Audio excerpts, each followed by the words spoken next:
right. Everything should be right. Hey. Wait, are we? Yes. We are live. Hey. How's it going? Welcome back. Welcome back yet again. Welcome back, all my friends, to the stream that never ends because it keeps freezing. But hopefully not this time. So, last time we struggled to get through this small little 2D side-scrolling segment that probably should have taken like 5 minutes at the most.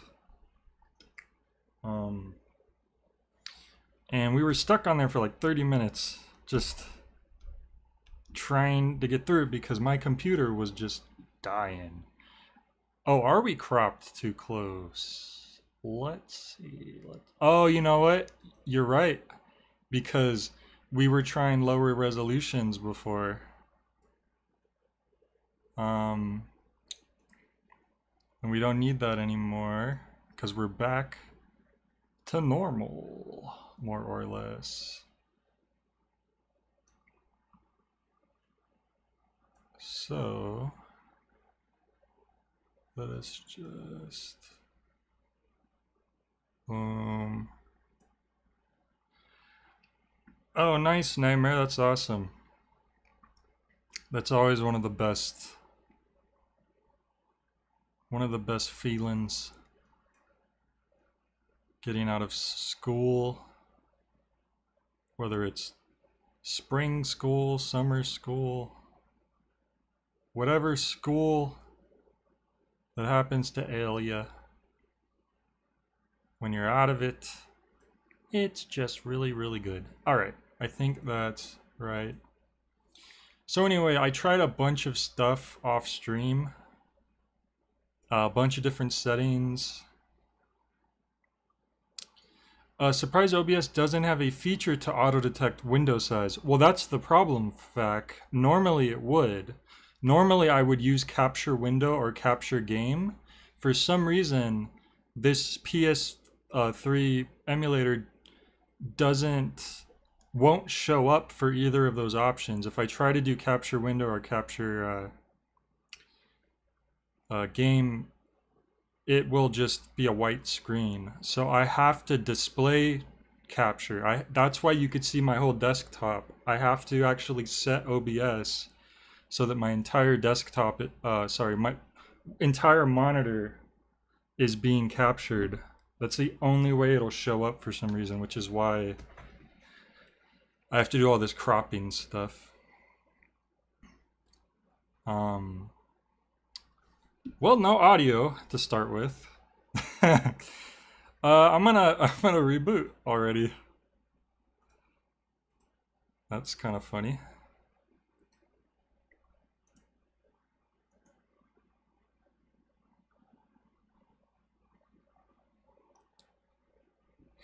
Oh yeah, so here's what was happening.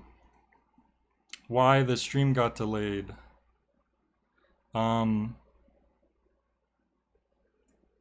So the very first time I tried using this emulator, it wouldn't open at all for me, and it kept saying that the problem had to do with this specific file. It was like a something hook, like graphics hook something. And so I looked it up, and just there's some random files that other programs, like other random programs have that file. I don't know what it is exactly, but I just said, I didn't know what to do, so I just deleted them all from the other programs. And sure enough, that caveman method worked, and the emulator started working. That was the first problem I ever had with this before any of this like choppy craziness.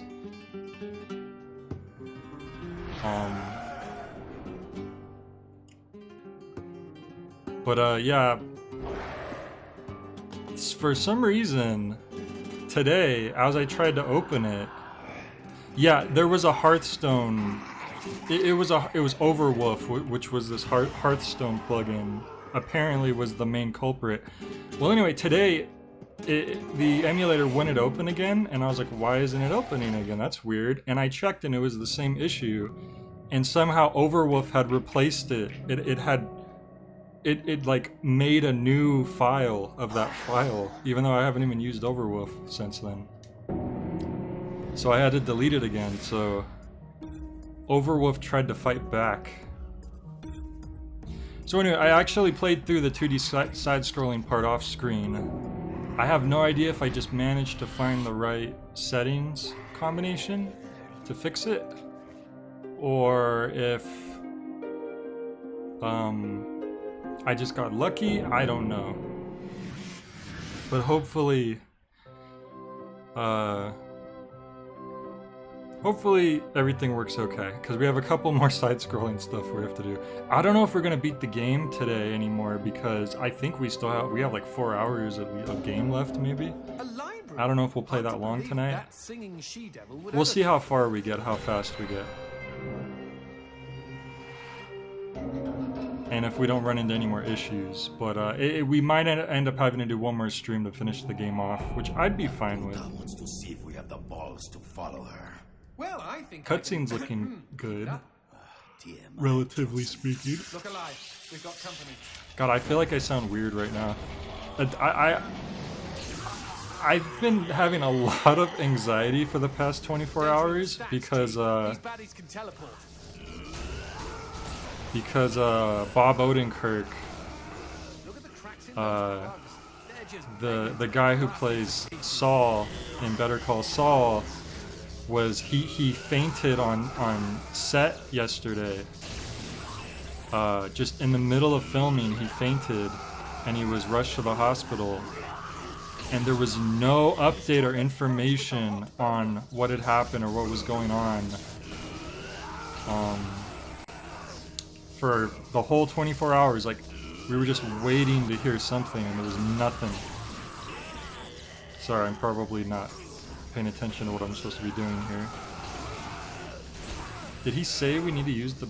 Oh, right, I know what we're supposed to do. We have to blow up things with cracks. I forgot. Sorry. So anyway...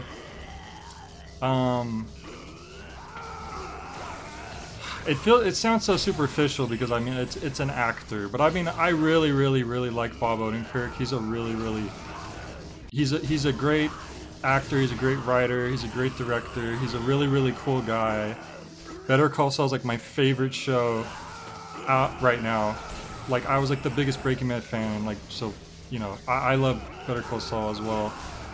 And Bob Odenkirk, it's just, it's unfathomable that, you know, the lead actor on such a huge show that would happen to them in the middle of filming their final season, and like a lot of shit's been building up for like 5 years, for the past 5 seasons.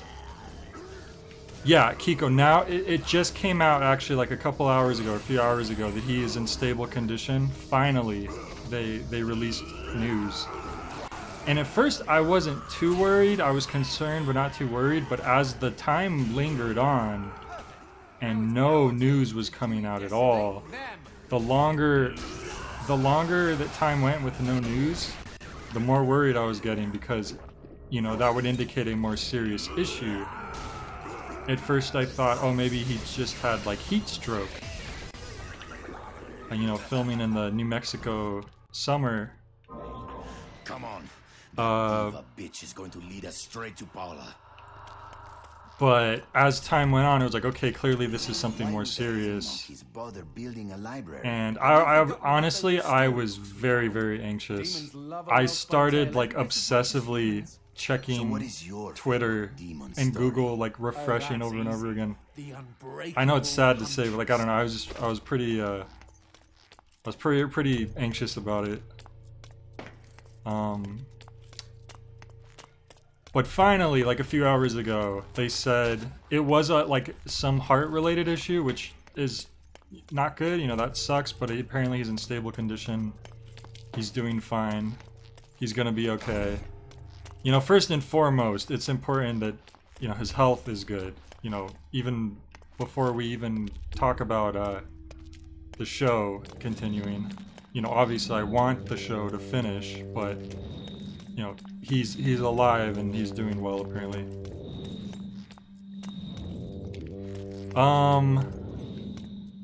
Here's a new book, but it doesn't look like it's letting us read it. The Goods?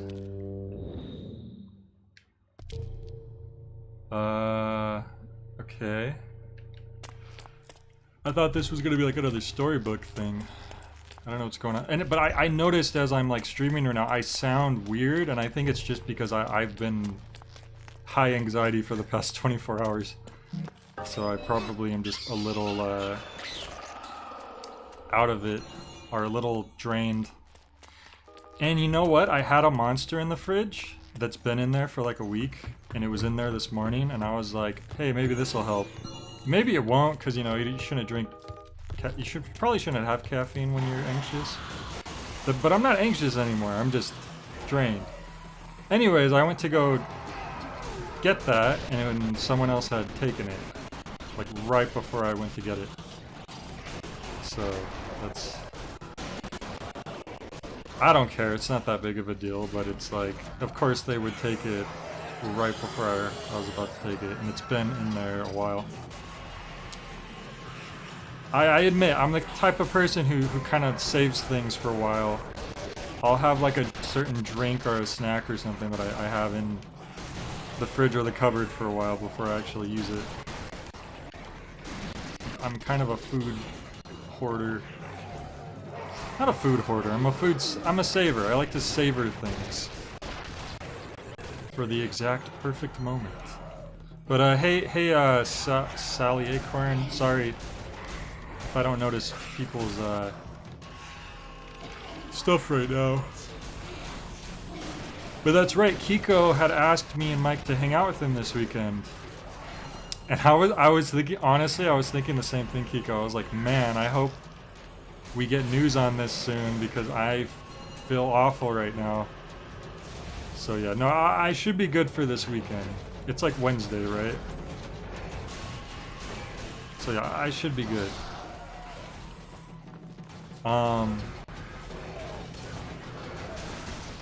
And yeah, Sally, as always, it's no big deal. People can show up whenever they want. They can leave whenever they want. It's no big deal to me. I promise my feelings will only be a little bit hurt. I'm just kidding. It's totally fine. Yeah, sorry. This whole time I've been like on autopilot. I should probably focus on the game more. Damn, Garcia just kicked down that bookshelf.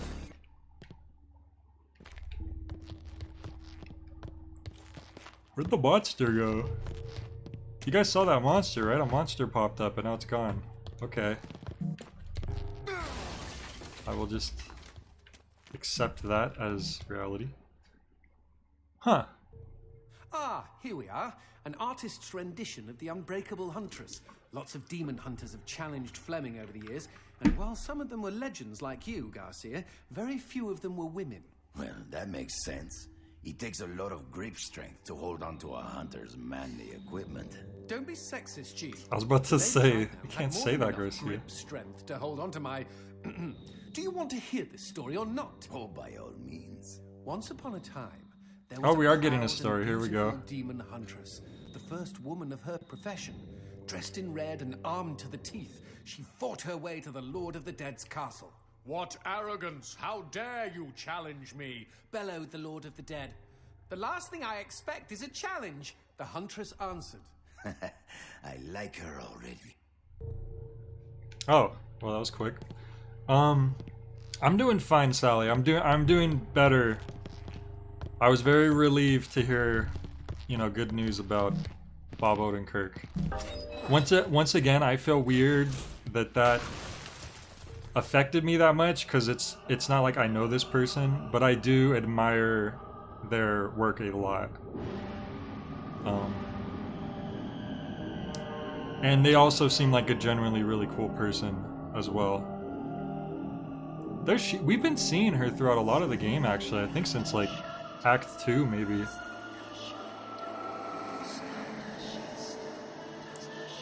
She got them Them jet boots. Yeah, the last thing I expected to see yesterday was... I bet she'd be fun in the sack if she weren't so keen on eviscerating us. Johnson, you're Just such a saying. pervert. We need to find a way over to the other balcony. Maybe through this door. I guess I not. think we could use the light shot to rearrange those shelves and make a bridge. Oh, right. That makes sense.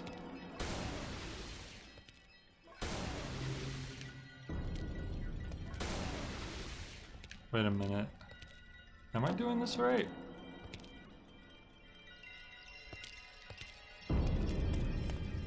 Ah, whatever. I'm not gonna overthink it. I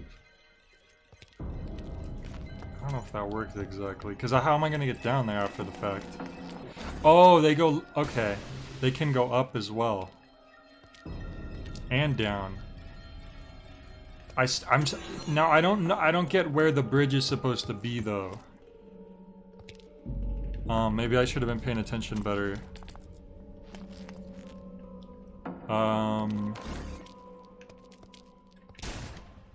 Whoops. Wrong button.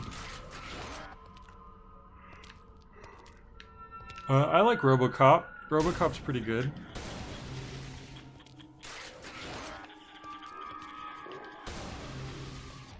Between the arches. Oh, from there to there? But how do I get over to one or the other? Oh, did we come from down there? I have no idea what I'm doing. Whoa! That was lag.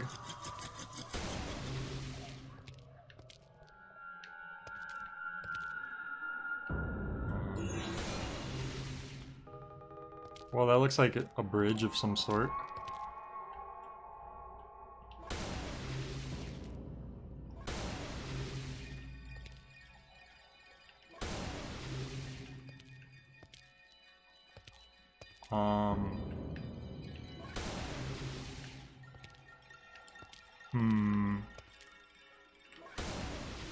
Not exactly sure how this works, because sometimes they have arrows that point down and sometimes they don't. See? Now it's pointing down. What's up with that? What's up with that?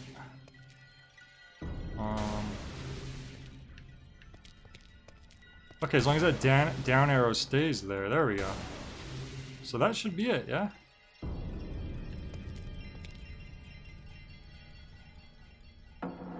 Wait. Is it? Guessing once you make the bridge, the door to your right will magically unlock.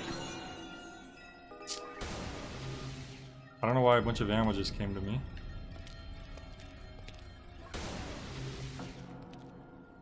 I really should have been paying attention more.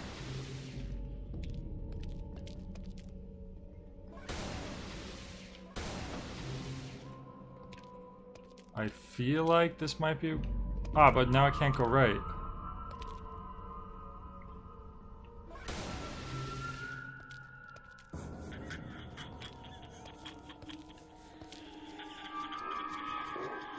You can only move up, down if it's not all the way... Okay. Ah. See, normally I'd really appreciate puzzles like this, but I wasn't paying attention. So I think I'm kind of screwed here.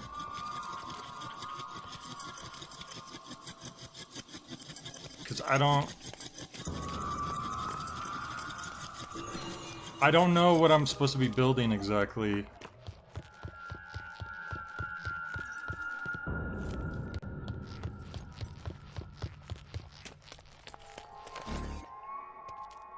Who's RoboCop? RoboCop, you know what? I can't even remember the name of his real name. Take the odd one out next to the long path you made. Shove it all the way back.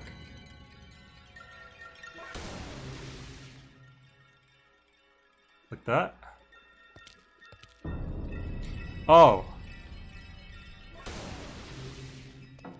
And then down here, right? Did that do something? I don't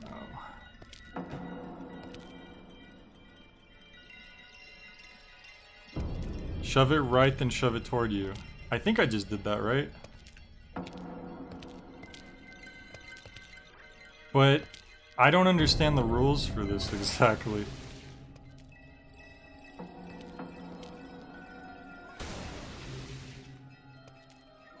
I hope I didn't like goof something up by not doing the right.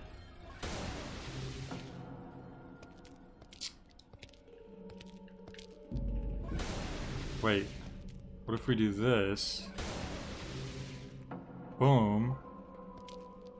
Now we have this, which somehow... No, this doesn't do anything.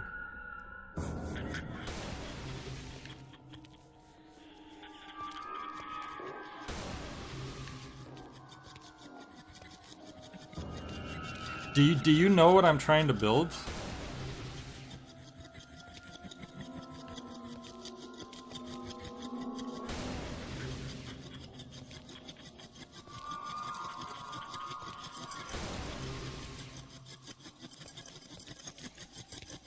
If I had an image of what it was supposed to look like, they probably showed me at one point. You're just bridging the gap between the two arches. Yeah, but haven't we already done that? Or are we supposed to... Oh, okay, so this one has an opening, but this one needs to connect to here, right? I think, okay, I think I see that now. So wait a minute. Wait a minute. Hold on a second here. And the audio's gone. That's nice.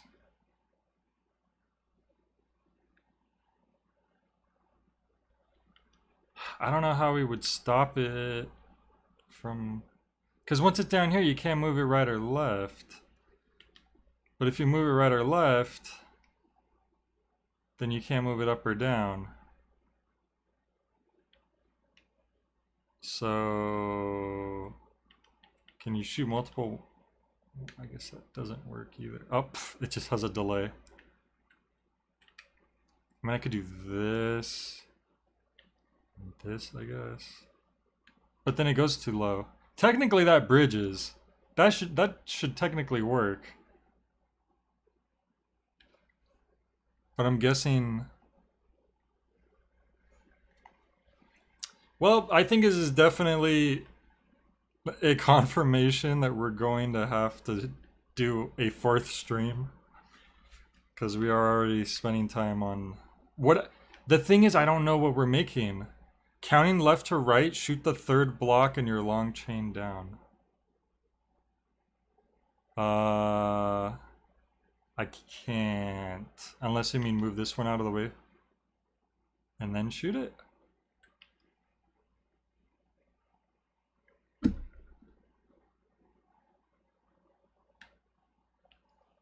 Are we trying to...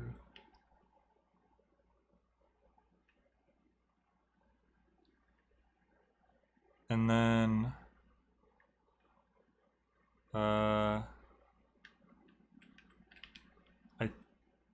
I'm just gonna keep doing this because I think this is what you're saying.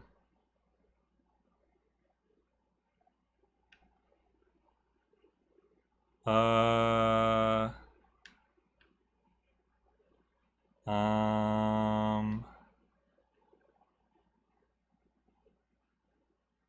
don't know.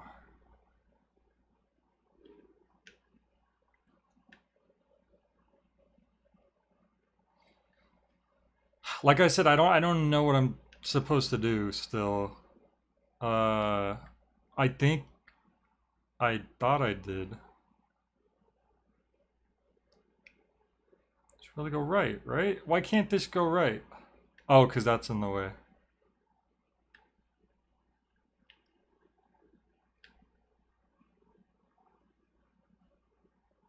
Ooh, Wait a minute. Wait a minute. Wait a minute. I think we might have something here. Wait a minute. I think I know. I think we need to do you left and then you down. Oh no, that's in the way. Damn it. So that... Oh, well, but we could do this one. And then down. And then, boom. And then, my brain kind of forgot what I was doing, but I... Oh, no. Wait, I forgot about you. Oh, because the thing's in the way. Yeah. But if you put you... Why can't we do you up again? The thing is, you don't need a block all the way to the right on the row closest to you. Oh, that's it? Oh. There we go. Okay, so I did have it. Okay, cool. I had the right idea, but for some reason I thought I needed that. Alright. Thank you. Too bad our audio's gone. As soon as we autosave, I'll reload.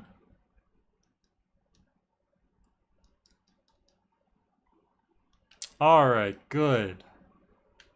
Thank goodness.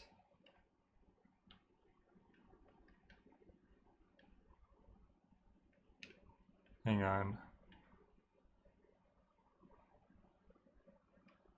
Hey, another poster. Oh, we're not gonna hear the story though. Did it autosave? Oh, it did save. Okay. Alright, we'll reboot then. I never catch it out the corner of my eye. Oh, I almost stopped OBS by accident.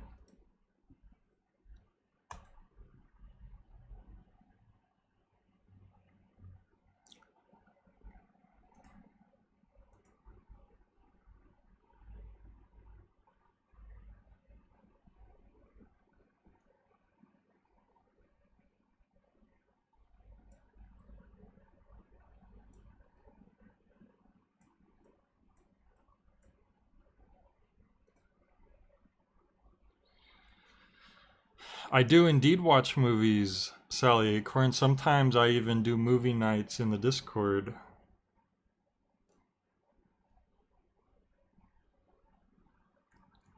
Well, Feck, you really like The Last Jedi, right? Well, I've been interested. I don't know if you've seen Looper at all, but Looper was a movie directed by Rian Johnson as well that I've been interested in, but I've never seen it. Maybe we could do a movie night on that in the Discord one night.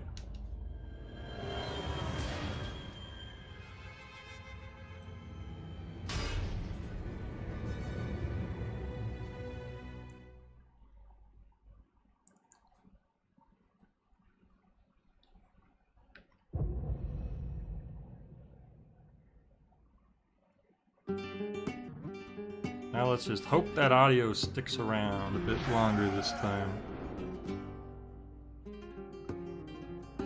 Is that the one with Jorson, Gordon Levitt, Bruce Willis, and time travel? I actually had no idea who was in the movie or really what it was about, to be honest. All I've heard...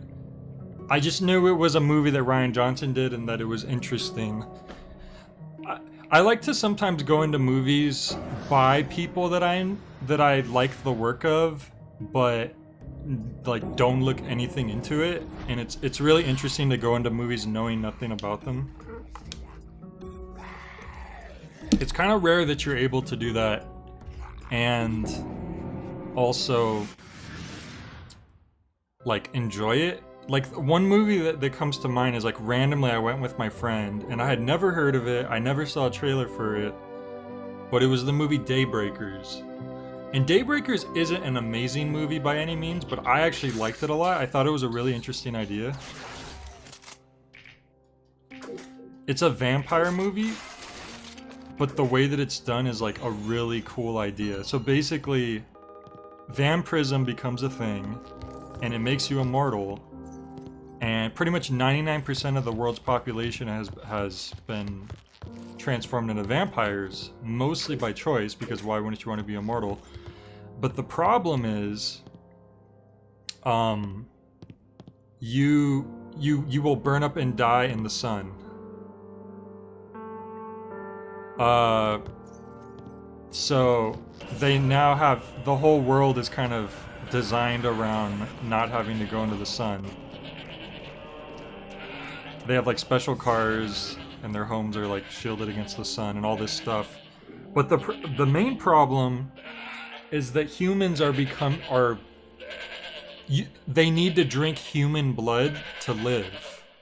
Like, they need human blood specifically. And humans are becoming more and more scarce because so many people turn into vampires that they're like this rare commodity that are hunted down and used like as cattle. So it's a very interesting idea for a movie. Yes. The Huntress had insulted the Lord of the Dead. You're right, Now Fac, more his posters. eyes glowed. Some say from rage, others from passion. You are bolder than the other hunters, He said. but even a woman's pride can be broken. There was a flash of steel and a spray of red as both the Huntress's arms tumbled from her body. She screamed. Tears welled up in her eyes. Never had she known such pain. But she would not be deterred and continued walking toward her adversary.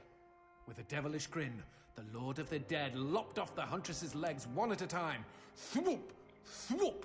Again she screamed in pain as her Those are some torso good flopped onomatopoeias, onto the Johnson. floor. She could feel his breath as he hovered over her. I could take you right here and now. It's horrible. Fists on her severed arms clenched in resistance.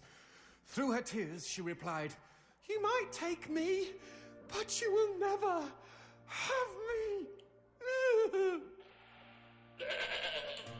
Johnson, you're so dramatic. Anyways, you know what? I forgot that Knives Out was directed by Rian Johnson. Me and Mike saw that in theaters. We actually did enjoy that one. The one thing about it is, I feel like it was too predictable. And I don't know if it was just a coincidence, because I predicted kind of mostly everything. I don't think it was like badly written or anything. It was just predictable for me.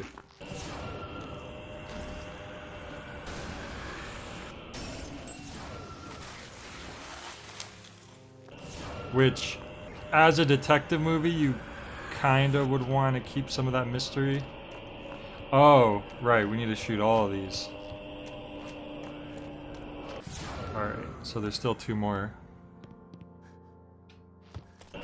But no, yeah, we did enjoy that movie. I also just like whodunit detective movies are always fun in general.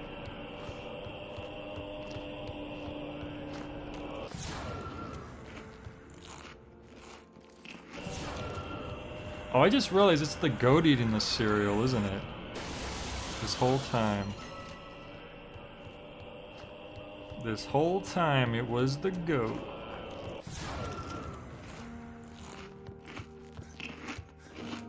Yeah, sometimes you can just get in tune with the mystery movie, and that kind of can suck some of the suspense out of it. Yeah. There might have been like 1 or 2 things that was like not exactly, like, it wouldn't have really been something that you could have predicted. But, wait.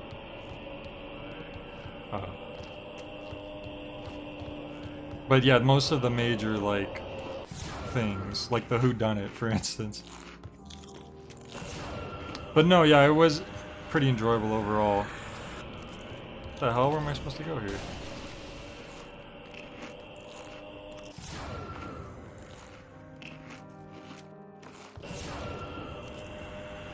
Oh. Oh, and then the other one doesn't even lead in here. Sorry, speaking of getting in tune with things, I still need to... Okay, yeah, I totally wasn't paying attention. It's right there. It's literally the first one I should have got.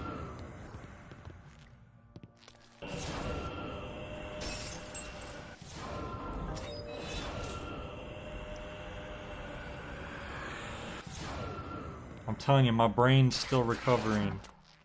That's my excuse. That's my story, and I'm sticking to it.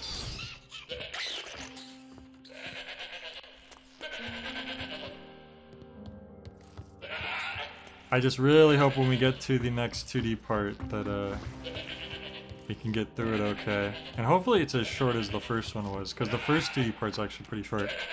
Ooh, what's this? Burn them all. Uh-oh.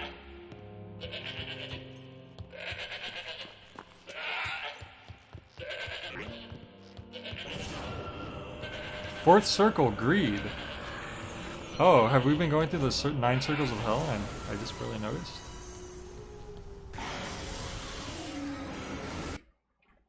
And the audio went out. I'm telling you, it's always when there's a certain like overlapping audio clips that seems to be the cause of it. Because we had the goat bleeding, we had like the sound of the dark aura, and then we had my gun shooting, and then we had these guys showed up.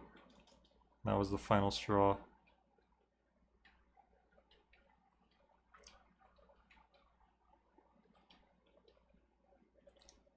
These guys really do try to drop kick you sometimes, don't they?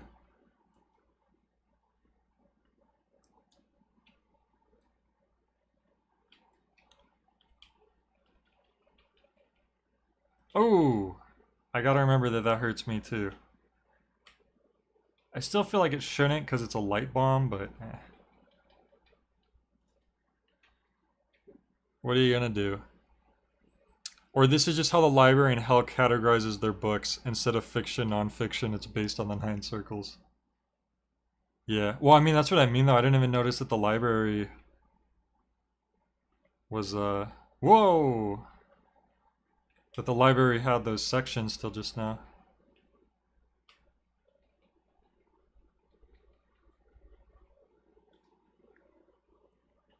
There we go.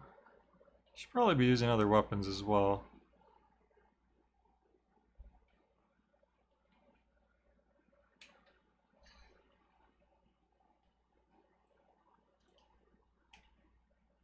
And again, if it works, right? Oh, I'm glad I just happened to turn around, because I didn't hear them break in. Maybe I can secretly hear the game, but you guys can't. Maybe it was a conspiracy all along. Hashtag Jay can hear.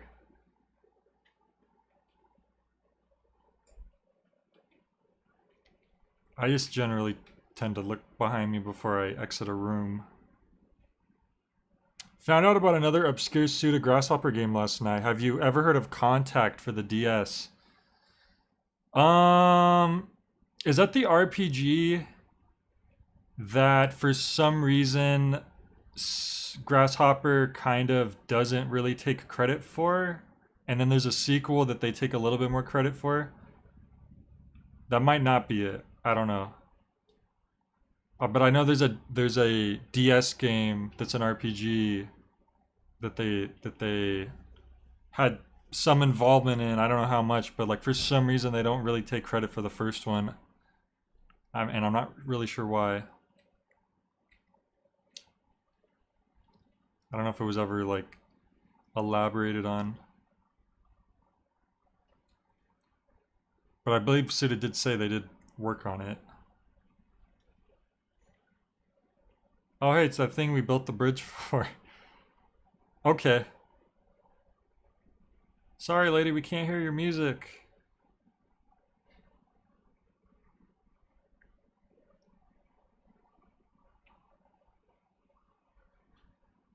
Oh, hang on, I need to use my... Ow!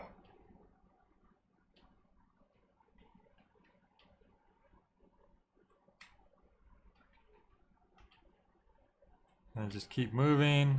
I should probably heal as well. Might be a good idea. Oh, that's a full heal too.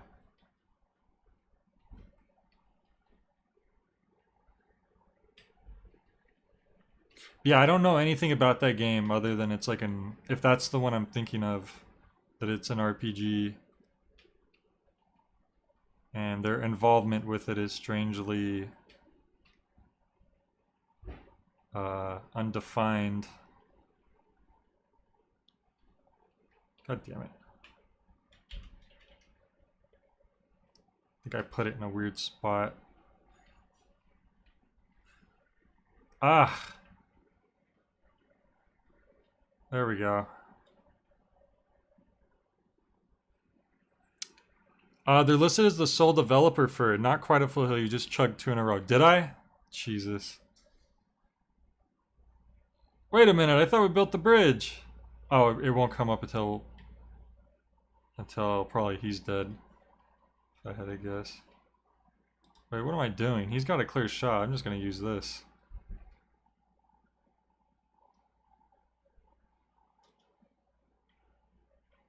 There we go. I'm gonna reload the game again so we can have some sound. Well, as soon as I see that that autosave, there we go. Oh, hang on. We'll take care of them first.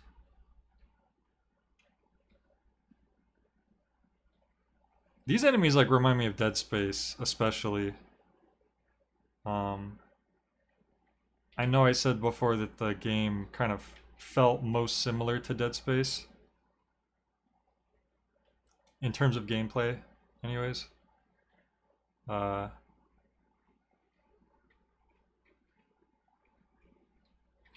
you're invincible right now.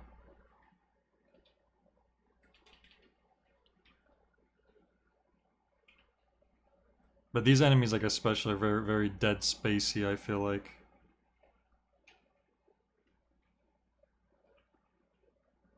Maybe I should upgrade the capacity on the teeth grinder. I feel like it needs more ammo for the type of weapon it is.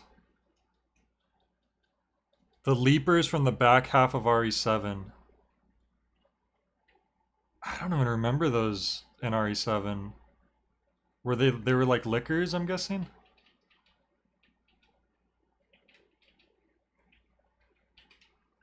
For some reason, I don't remember those. You think I would, because RE7 doesn't have a very diverse enemy roster.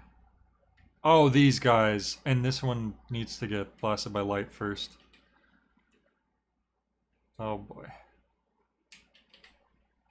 And I just realized I have a upgrade gem I could be using as well.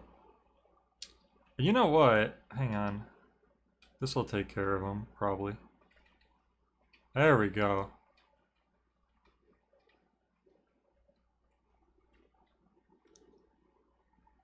Come on, where are you?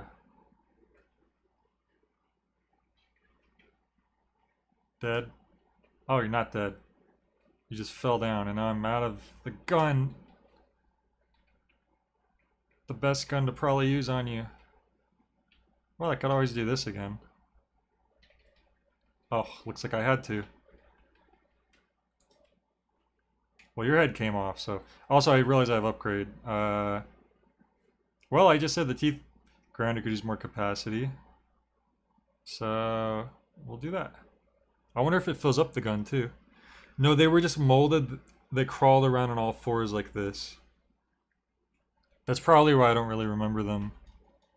Ah, we didn't get more ammo, though.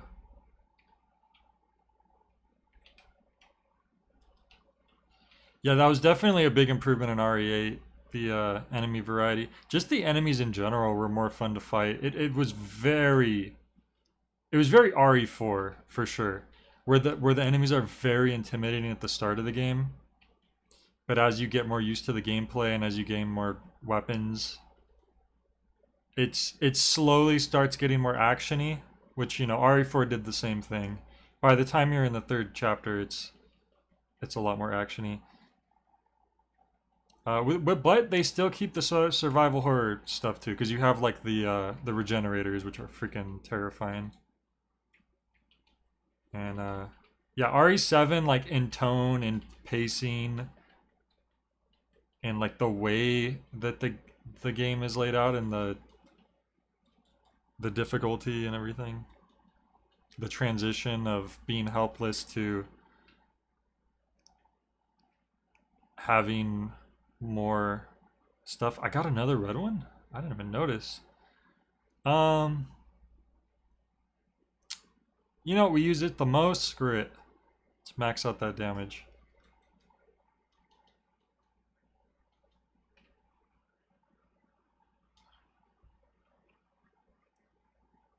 I know I was supposed to reboot, so as soon as... There we go. Before we look at this poster. Alright, let's get our sound back.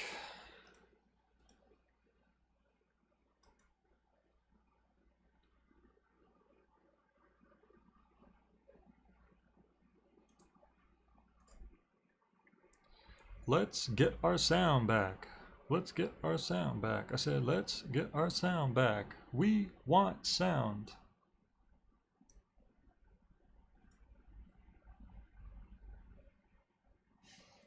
Big damage. Yep. Whoa, big. From Metal Slug. When you eat too much food. Well, I guess it's not too much food. You eat enough food that you get into big mode, and then all your weapons get bigified. They're more powerful. I especially like how the bombs go from being like these like World War I like handle grenades to becoming like cartoony bombs.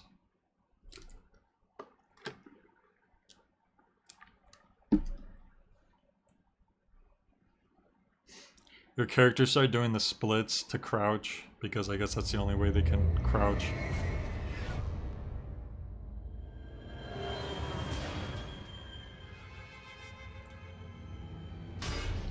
Yeah, I'm definitely feeling like we're gonna finish this game in another stream. I just want to make sure I get far enough in there. 'Cause I guess I am still a little drained.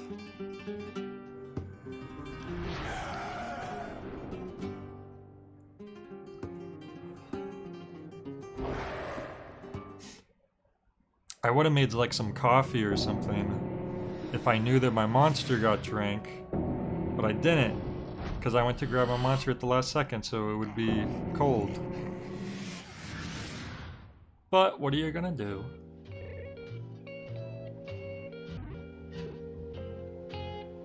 The funny thing is, I never even really feel like energy drinks or coffee actually do anything for me in terms of making me awake or keeping me awake. I get jittery if I drink too much, but it always feels like it's a placebo thing. Like, oh, if I drink this, then I'll be more awake. Another painting. It never really feels like Well, it actually so is helping me impressed be was more the Lord of awake. the dead that he put her back together and made her his queen. Time and again he killed her, just to take pleasure in her proud refusal to be dead. It's horrible. But they say she's never stopped trying to claw her way back to the world of the living, where she knows she truly belongs. Isn't that a great story? Her courage is what inspired me to seek my own freedom. She sounds like one hell of a woman. Now the question is, are these warriors going to help us? Here we go. Psycho, pomp, and circumstance. Okay, I get it. Psychopomp and circumstance. It was her turn to fetch the water, and Maris Grimm was determined to be done with it as soon as possible. Bucket in hand, she made her way down to the well by the wheat field. She and her two elder sisters were all beautiful, but on this windy day, Maris outshone them all. She was in love. I wonder if Paula's gonna end up being the huntress or something. I wouldn't expect that. Paula honestly seems like a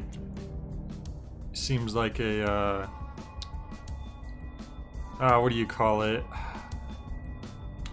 What do you call it when something is literally just a plot device to keep the story going? She honestly just kind of feels like that. The wheat bowed a greeting. The page didn't turn. Did it? Good day to I guess it you, did. Maris giggled as her nipples responded to the weather and thought. MacGuffin, yeah. My She word, honestly feels what like a is this story MacGuffin. rated? Just because we don't get She wound a pail much, of water to the top of the well. like No sooner prelude had she with grabbed Paula, the it just rope starts than with she her felt a getting sharp kidnapped tug, immediately. Lost her balance and went tumbling into the gloom. But I don't know, you head could first. be right. Mother fudge!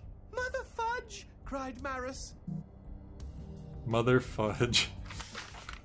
An hour later, the sun sat lower in the sky as two figures approached. I feel like the well. left page is One was supposed Maris's to older sister, have Colleen, and she was very concerned. The other was their a faithful different collie, picture, Ow but it's Ow. not changing. Help me! Cried I bet you Maris that's a from the bottom glitch. of the well. But as Colleen grabbed the rope to pull her sister up, she too was yanked into the darkness below. Well, that sucks. It does suck. There we go. Ow, ow! Go get help, boy! Cried Colleen. Oh, Colleen Ow, is ow an in interesting response, name. But because he was a stupid collie, he instead grabbed the loose end of the rope and began to tug valiantly. Because he was a stupid collie. Did he also get pulled in? Crack-a boom! Well- Boom! Boom! Suddenly, a freak bolt of lightning lanced down from the sky and hit poor Ow Ow, causing the pooch to Poor explode Ow Ow. in a crimson blossom of slippery Ow Ow giblets. Poor stupid Ow Ow. Stupid is right. My pet was smarter. Shh. Keep reading. Stop making fun of poor Ow Ow. It was well after dark, and Maris and Colleen had all but given up hope when their eldest and wisest sister, Giltine, arrived on the scene. "Where are you, sister?" was all she managed to utter ere she slipped on Ow Ow's unctuous leftovers and fell down, down, down Ow into Ow's the wicked unctuous well. leftovers. Blankety rascal rabbitness. They're all With falling that, down that the well. sisters Grimm vanished from the world for 7 full years. That's how they ended up, the Sisters Grimm. When they returned, they served a new master who had been smitten by their beauty. Though that beauty faded, his gift to them was theirs forever. The power to end lives as abruptly as fate had ended their own. The end. I was can't hoping believe we'd their find out story what is they that they were like all... then. Okay, that's because Johnson was narrating it. I like how their stories, literally, they just all fell into the same well. I wonder if we'll run into Ow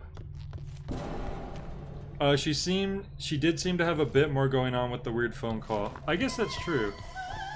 I don't know, honestly, like, this seems like the most surface level basic story in any Suda game Do you I've think ever they will played. ever write a book about us, Johnson? Honestly, I see you as more of a comic And I don't know if book that hero. has to do with And anyway, it EA just so happens making I've him already been simplify immortalized things. in prose. Really? But it feels What is this book very called? surface. Big bullocks and the testicles. Okay. I'm sorry I asked. Alright, Johnson. See how it is. Red gen, red gen.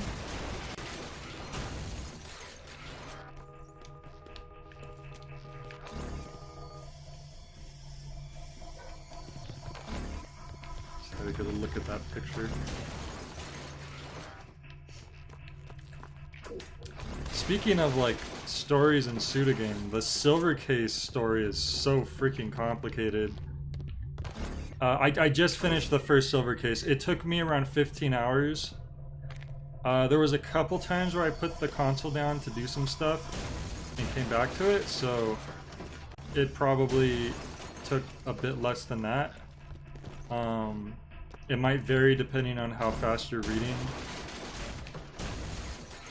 Because I think online it was like, said 20 hours was, but I wasn't like speed reading the whole time, so it shouldn't take too long. But it's a very tricky game to parse because there's just a lot of information and a lot of characters and a lot of talking, and you're kept in the dark, like, on so many things throughout so much of the game. That smells like reused concept art. Yeah, that framed picture. Probably. Whoa, we're getting a lot of health. It's a very tricky game to play through. It takes a lot of patience and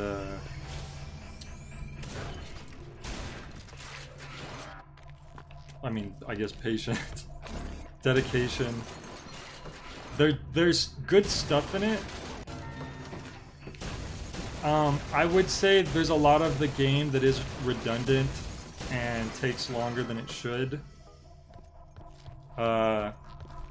There's certain parts where you just need to walk around buildings in some big areas and check a bunch of rooms just to get like snippets of dialogue. And in some cases, I can see how that is good and it adds to the feeling of what's going on and it helps build up things. Other times, it feels unnecessary. It just feels like it's just taking a lot of extra time to progress the story. Bitch, I'm not falling for that sexy bullshit. Half-mast. Okay. Angel out here before I get me such. Well, here's a. Speaking of half-mast, I don't know if I've ever told this story before. In fact, you're probably gonna laugh at me. I was in a creative writing class. I was in a few creative writing classes actually, but I was in this one specific creative writing class, and I wrote this poem for this one assignment. I think the eldest Sister Grimm is And just angry I with titled the doubt. poem Half-Mast. And I didn't know that that was a euphemism for something. Because I don't know, apparently, even though I was in college, I still had the naivete of a freaking elementary school kid or something. I don't know. I didn't know that that was a euphemism for something. So I wrote a poem entitled Half-Mast and handed out copies to everyone in the class. And we read it all together because that's how the class worked. And then we all discussed the story afterwards. And I found out that was a euphemism in the discussion of it. And I think the teacher was the one who brought it up. The great part is that she wasn't like, she like appreciated it. She didn't think it was like naughty.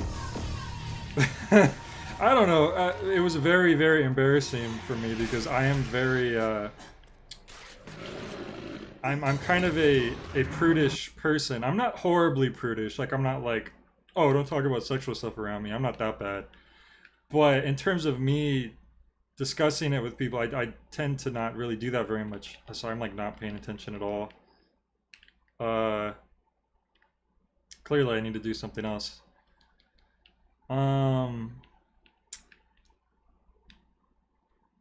Yeah, so I don't know, it was a very embarrassing moment for me. They weren't ready for the new Oscar Wilde, yeah.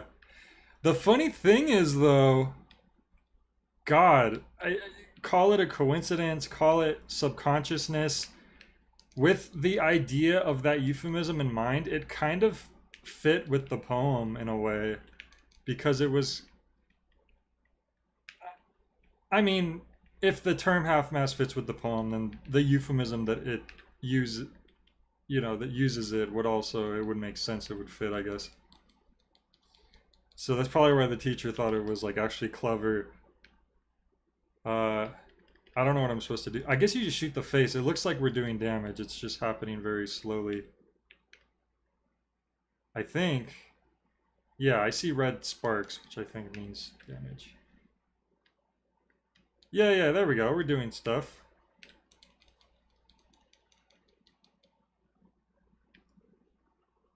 And now the stomach. Also, we're dying. I can't use my weapons? Why can't I use my weapon? Okay, that was weird. Now I gotta turn this off. For some reason, it had me like in the, when you're in the dark zones, usually he's kind of like, oh, I'm all sick and stuff. But during fights, I gotta be able to use my gun. So I was in that weird sick animation. Yeah, it looks like that's what we're doing. We just gotta hit the face. You're so far away, I don't even think you're a threat. I might as well just shoot main enemy again.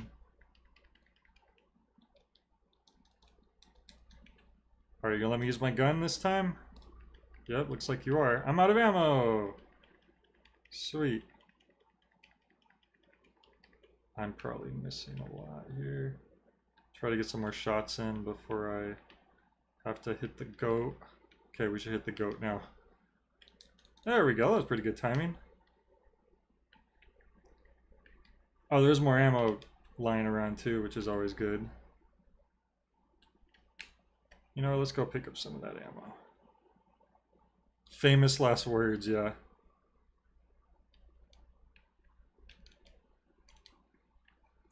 I'm glad that they give you ammo during the boss fights. I guess it's you can never truly run out of ammo during these fights, which is good.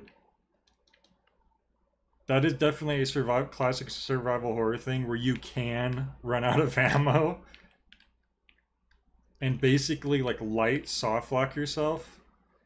Like there's generally always a possibility that you can beat like a boss with just your knife, but it's like you have to literally just be an expert and know exactly what to do to utilize the knife to actually pull that off. So generally, that is a huge part of classic survival horror games, and I can understand why some people might hate that. I kind of like it just because it really forces you to really think about every single shot you make during the game. And generally, as long as you're just not completely wasteful, you should be fine, so long as the game is well balanced. Like RE1, there is a finite amount of ammo in the game, a finite amount of everything, health, ammo, even saves. But it's balanced in such a way that you really just have to be reasonably careful, and you should be fine. Okay, let's load this up. Oh, you freaking... Sorry, that made me mad. I hate that you have to reload even if you don't get the shot off. Hey! Oh, I didn't kill him. But it did damage. It's the important part. Knife only runs in Resident Evil or every masochist stream, for real. It's crazy to me that people do that. I mean, if you know what to do, you know, you can do it. You know what though? So the only Silent Hill I ever played was the first one. I think I've mentioned that before. I almost thought I was screwed because I had gotten to the final boss and I kept running out of ammo before killing the final boss. And I was like, man, I might be screwed. But I had just enough, but I had to get like headshots every time. And I was able to finish the boss off. It came really close though. And I think in Silent Hill, even your melee weapons are destructible. I don't think you have any... I could be wrong. But I don't know if you have any weapons that last forever in Silent Hill. I was also playing a very scratched copy that had glitching. So every time I would use most of the weapons, you would hear the reverberation of that weapon ringing, like, just repeating. Which was really bad. But I found out if you swung like this one specific, like it was like a crowbar or something. Oh my god. I didn't realize I only had the green left. Okay, I should go get some more ammo. Ah! And I'm out of health as well, so... That's not good. Hopefully they're almost finished. What is this? Green ammo, we don't need that. Swing so I can reload. Look at it, it's just lingering there. Okay, I guess that one just lingers. Never mind.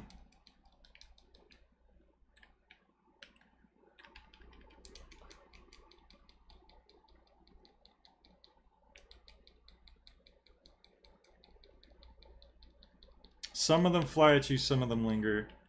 I didn't mean to do that.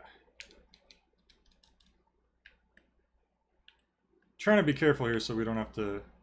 Oh, see, I can't hear the weapons coming because we have no sound. Like, I could kind of see them up there, but I didn't know they were going to come at that exact moment. Losing your audio in a game, man, that really...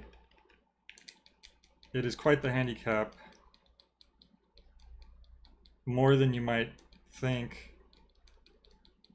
It might just especially be bad for me because I'm already a person who kind of... I don't know how to describe it, but like if I'm missing any kind of cue that can help me in a game, that's not good for me. I can easily get lost in like not noticing things, I guess, is the best way to describe it. And I'm out of ammo again.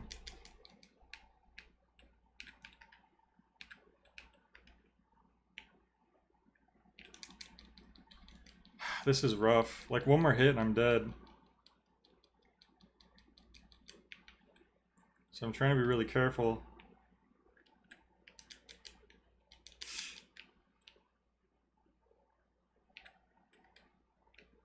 This isn't the easiest weapon to hit him with, I'm gonna be honest.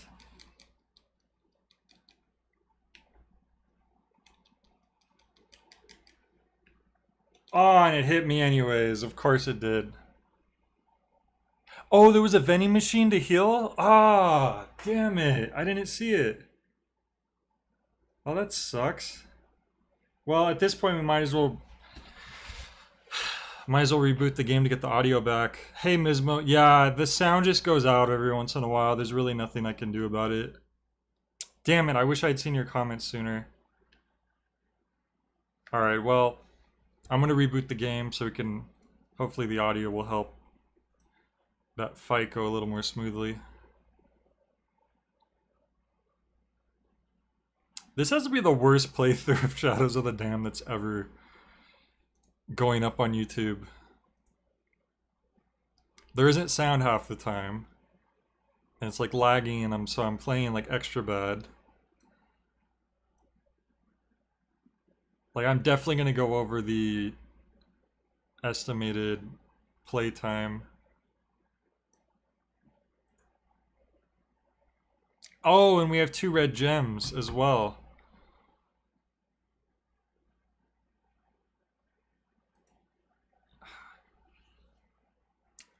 I'm telling you, I feel like when the sound goes away, I get extra, like, I miss things extra bad. I don't know what it is. Just the game, playing a game that's silent. I think the audio helps me focus.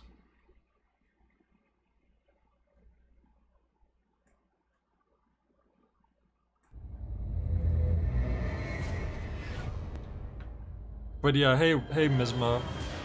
Glad you could show up.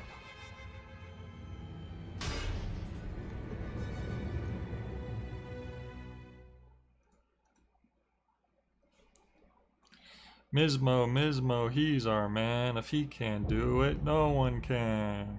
M-I-S-M-O. Mismo.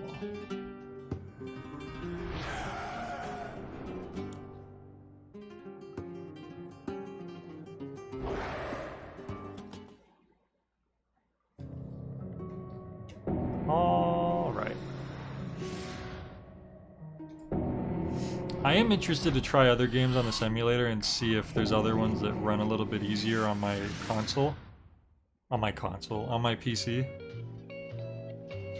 Can anyone think of any, like, PS3 games that might be, like, lower... Oh dear. I think the eldest sister Grimm is just a bit angry. Oh, it's the last one, too. Alright, so we should upgrade first of all, so we're doing, like, more damage. Cool. Alright, I'm gonna increase the damage on this. And...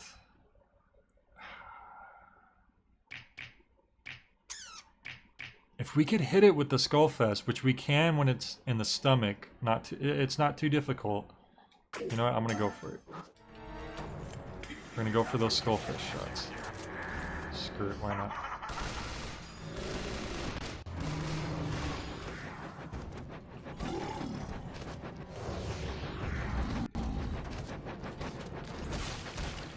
See, like, I hit left on the D-pad multiple times, and it did not switch to the gun. And I'm going to assume that's an emulation issue, because a lot of times I have trouble switching weapons.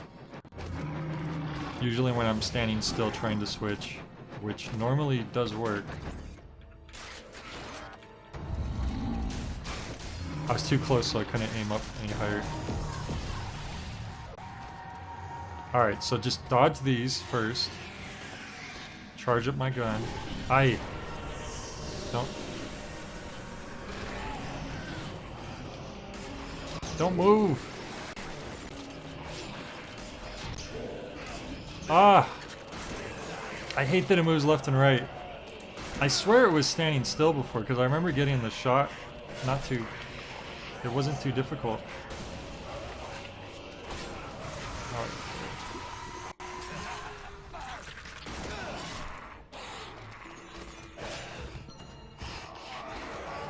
Alright, well, take care of these guys.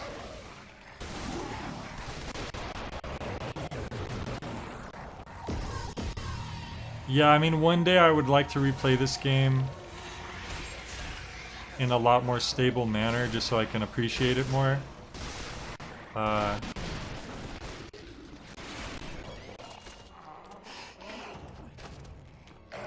I'm still getting a pretty good idea on how much I enjoy the game overall.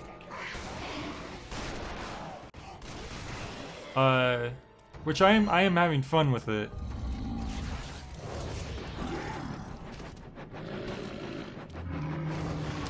It's you know, it definitely has its problems. But it's not bad. It's fun.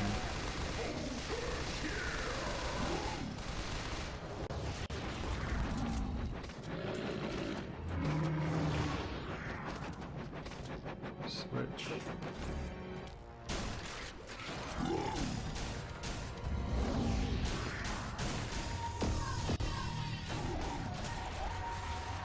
Dodge these things. Try to get this shot on. There we go. We got something there.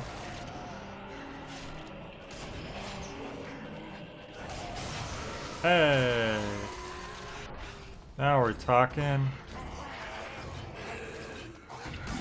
Hey!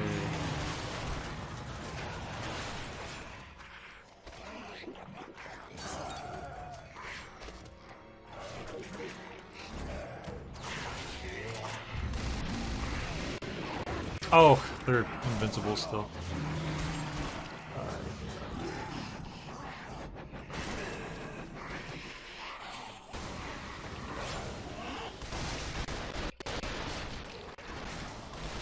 I'm glad they at least summon like the slowest base enemies in the game. That's nice.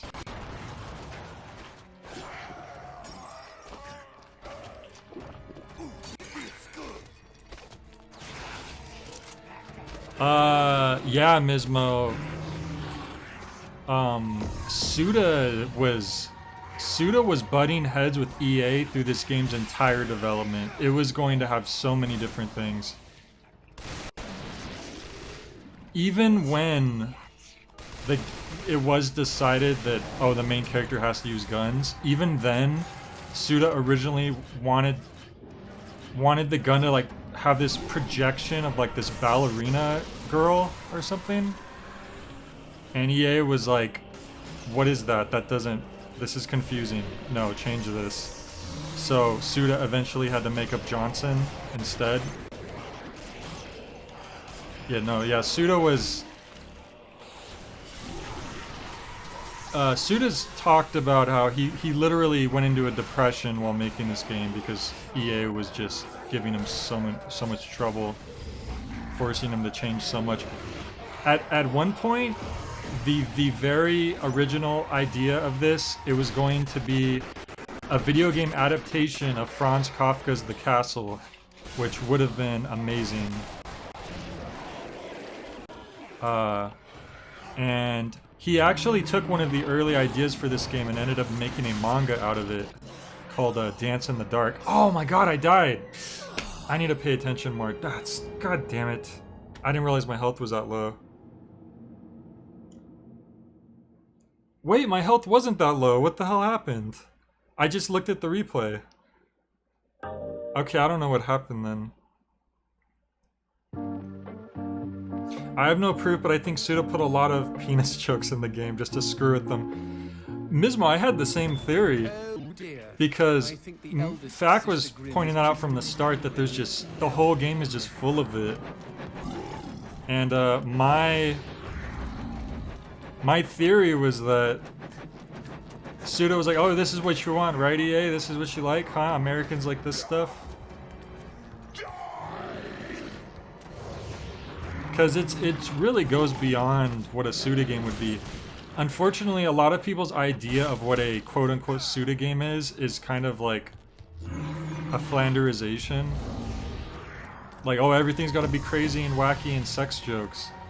But it's like, there's a lot more to it than that. Like, if you play like Killer 7, there are weird stuff.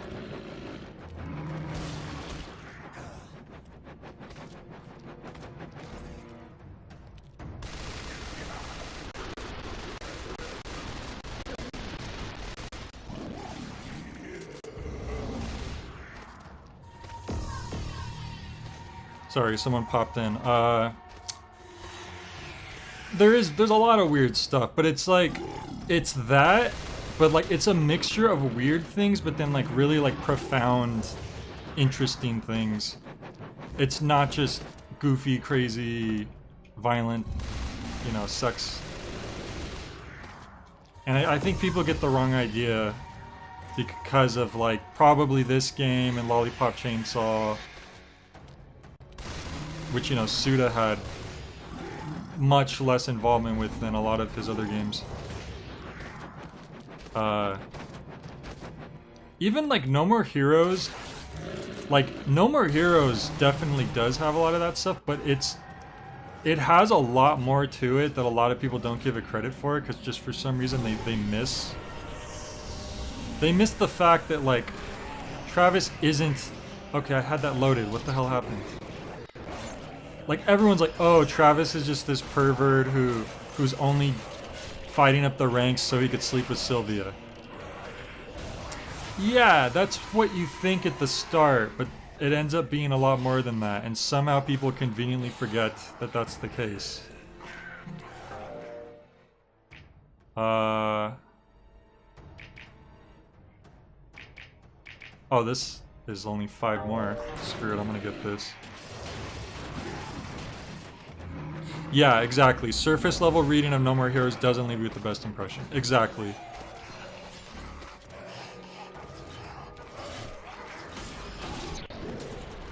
Everyone gets this idea like, oh, Travis, he's just this pervert, he wants to sleep with every girl he sees. No, like, don't get me, like, Travis has it bad for Sylvia. That's true, he has a big problem with that. And Sylvia's a horrible person and she manipulates him. But in the first game, it's literally just he has it bad for Sylvia, and then there's one other assassin who he feels like he has a connection with and he likes her a lot. And he doesn't want to kill her. Every other girl in the game, he's not just trying to have sex with them. Like, I don't get where people get that idea from. It's just his interaction with Sylvia, everyone sees that, I guess.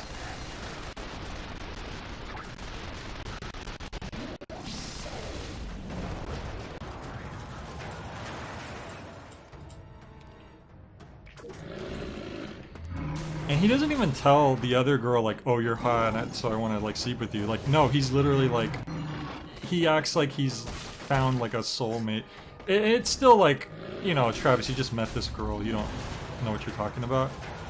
But it's not, like, a sexual thing at all.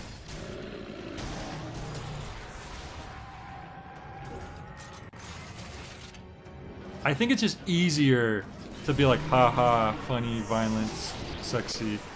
It's just easy to, like, say that and like that. And that's why Lollipop Chainsaw. Oh, we did it! Sweet. See, it was a good thing we powered up that gun. I forgot to power it up again, didn't I? Well, it was a good thing we landed the shots then. I guess that's what happened. Oi. I'm gonna just put on what I did before, probably. You know what, we could wait, we could hang on in the Skullfest actually now. I'll do the capacity on it. Alright, sweet. I'm glad we beat that boss. I have a feeling the next 2D section's coming up, so everyone cross your fingers. I smell an upgrade. Plug it in, G. Fact said, I hope they put No More Heroes on sale around when 3 comes out. Oh, that'd be really cool. Yeah. The teeth grinder has been upgraded to the dentist. Automatically directed towards multiple targets. Aim at targets without shooting. When they're locked, hold the fire button. Ooh! For some serious surgery. I like the sound of that. That's a kind of a weird attribute to give a gun like this, to be honest. Like, it's kind of a spray and pray type of weapon. But they're giving it... You know what? I kept seeing this in the background and I thought it was just a glowing green ammo. Somehow I didn't notice it was a vending machine.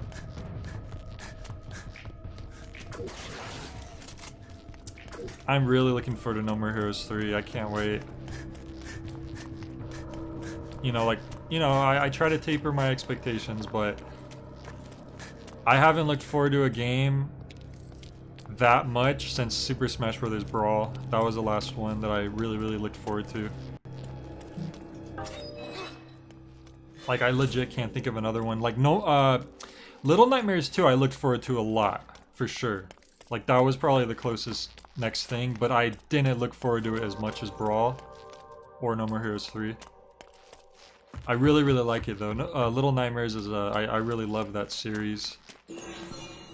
I don't know what's gonna happen to it since Bandai Namco have decided to continue it without the original dev team. Who knows? They actually sent out a questionnaire to people to answer questions about it. Let her go, you singing cunt. I'm coming, baby! After her, G-Cakes. Not that. G-Cakes. They're little pet names they have for each other. Little Nightmares hasn't been around quite... blah blah blah. Hasn't quite been around long enough to become a fixture in your life like No More Heroes has. Yeah, that's true. That's true. And No More Heroes was something that I kind of had to fall in love with again because I loved the first game a lot. And when I played No More Heroes 2 when it first came out, I actually was like, I liked it, but it didn't leave as much of an impact on me, so I kind of... Oh, my bad. I'll be quiet. So I honestly fell off from the series. I wasn't really... When I heard that the spin-off was coming out, I was interested in it, and I was like, oh, I definitely have to play this sometime. But I wasn't rushing to look up everything about it and, like, wanting to get it day one or anything like that. The thing that pushed me to, like, okay, I need to play Travis Strikes Again right away was when they added the Killer 7 reference. The cameo. Because that blew my mind. Because Killer 7's like my favorite game ever. I love it. So the fact that, like, we're seeing more of this game in any format for the first time in like 15 years, I was like, holy shit. Like, that was enough to push me to get Travis Strikes Again, even if the rest of the game had nothing to do with Killer 7, which it really didn't for the most part. But because of that, it made me play it, and I really, really loved Travis Strikes Again. Like, it has flaws. You know, the gameplay isn't the strongest. But the writing was brilliant. I loved the story and the writing in Travis Strikes Again. It made me fall in love with the series all over again. And it made me really, really look forward to No More Heroes 3. It was this perfect, like, welcome back to the series after so long. And I'm just gushing over No More Heroes.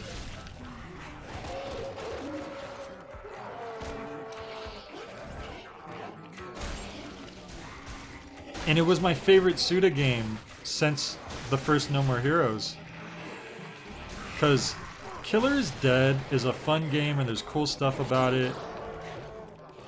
But it doesn't reach the level of Killer 7 or No More Heroes. And it's probably because Suda didn't have as much involvement in it. Same thing for any of the other ones. But Travis Strikes Again was the first time where Suda was like, you know, he was the I don't know what you call it, you know, head director, head writer. He was in the driver's seat. That's the best way I would put it. For the first time since No More Heroes 1. After No More Heroes 1, Suda started splitting his focus on multiple games. Like, Grasshopper was still doing the games, but he was very much splitting his focus. Where, oh, he did, like, he was one of the head writers in Killer is Dead. You know, he was a creative influence on Lollipop Chainsaw.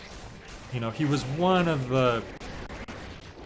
I think he was like the head writer for this game, or one of the head writers, but he didn't like direct it. You know, a lot of stuff like that, where he had varying degrees of involvement in Grasshopper games for a long time, but never as much as he had in the past. Until Travis Strikes Again, and it really showed. It's like you could tell that he was back with like the maximum involvement again. And No More Heroes 3 is going to be the same thing. He is at max involvement. It's kind of weird, these segments kind of don't make sense to me, because it focuses on like, oh, stay in the light, it'll help you avoid these guys, but then you end up having to wait for them to come up to you anyways to kill them all so you can proceed. I think they kind of missed the point of what these segments tend to want you to do. Usually it's like, oh, just get through it. It's not kill them all, it's like one or the other. Creative control or lead creative is usually the terminology. Yeah. He's the lead creative again. Cause Grasshopper is like his team. Like, he's like the leader of them. Obviously there's so many people who put in just as much work and are just as much of an influence, and we have to thank them as well.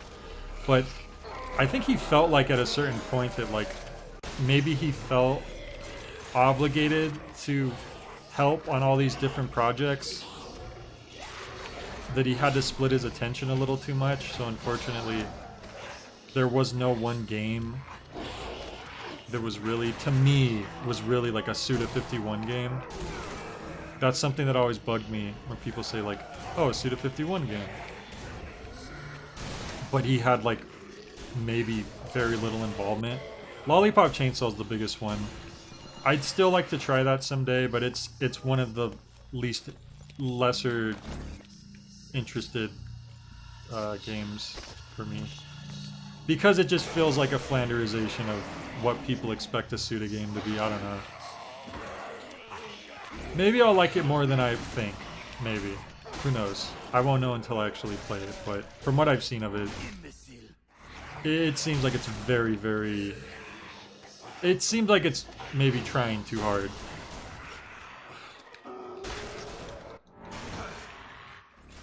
But Suda likes it, you know.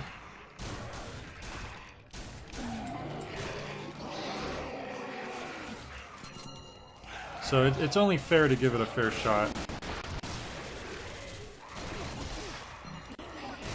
This game definitely has its problems. I mean, this is the game at the time. This was the last game that Suda probably had the most creative control over. But then again, can you really say that, since EA was like screwing him over so much? This was the last game he should have had the most creative control over, I guess. It would be the better way of wording it, but EA was like, nope, get rid of that, nope, change that, nope, nope, nope.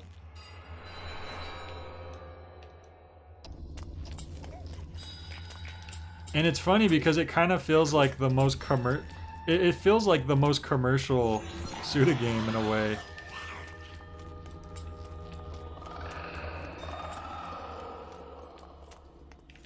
Ooh, health. Oh no, enemy. Ninth circle of hell. Alright, now we just gotta get back to that baby. Ow! Why am I so low on ammo right now?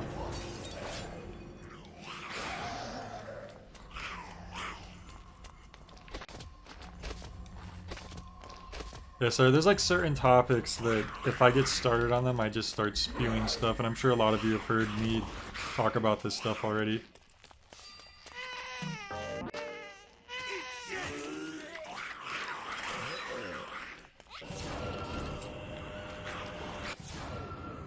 Hey, yep, here we go. Next 2D part.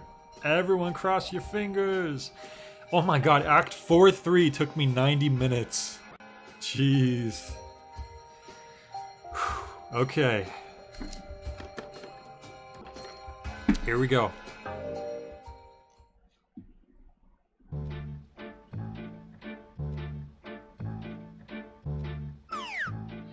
Please, gaming gods, can another you paper chase. protect me? Doesn't this remind you of an old storybook? I don't read fairy tales. But look up ahead. Stay on this fairy's tail and we'll be within shouting distance of the castle.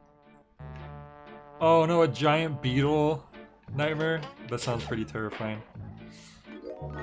So far so good, but I don't want to jinx it. So everyone, keep crossing your fingers, crossing your toes. Cross every part of your body.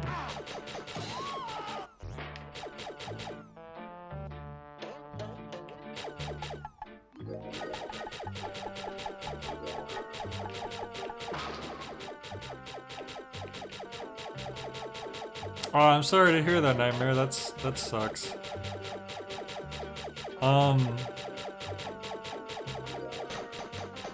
No, yeah, I could definitely see how you would find that terrifying. I don't blame you.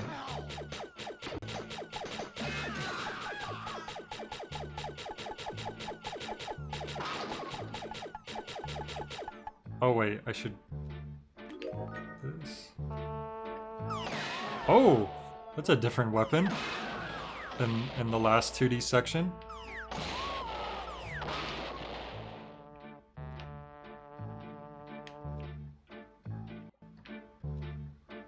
If it makes you feel any better, I'm pretty sure most beetles are harmless. Pretty much all of them. But I understand why why it creeped you out. I don't blame you.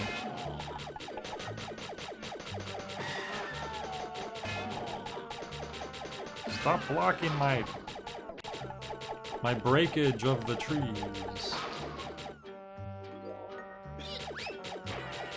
It's the singing lady. She's been like our rival this whole time.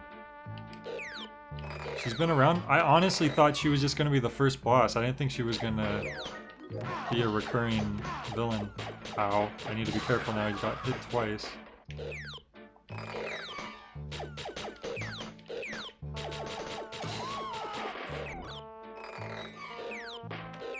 Oh no. Oh, we hit it. Nice. And the audio cut out, but that's fine. Whatever, the audio could cut out all at once, as long as we just get through this without problems. I will gladly do it silently. Oh wait, oh god. Oh god. Oh god. Oh god. Oh god. Oh god. Oh, drink! Drink! Okay. We drank it at just the right time too, because we managed to heal. Squeezing between some of these. Oh, there's a tree! I didn't see the tree. I'm blind. Damn it! Okay, let's just pray that it keeps running well. I'm so I don't know what's wrong with me. Sometimes I just don't see things. Oh, but we hit a checkpoint though. That's good. I completely forgot these sections had checkpoints because once I got the first section to work properly, I got through it pretty much no problem.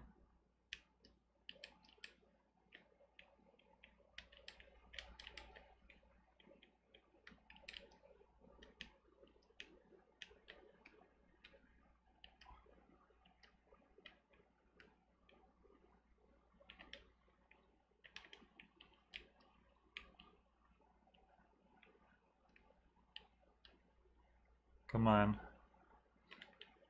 Strangely, the controls in this section, you think it'd be pretty simple, but it feels very clunky. Once again, I don't know how much of that is the emulation. Maybe Mismo could answer.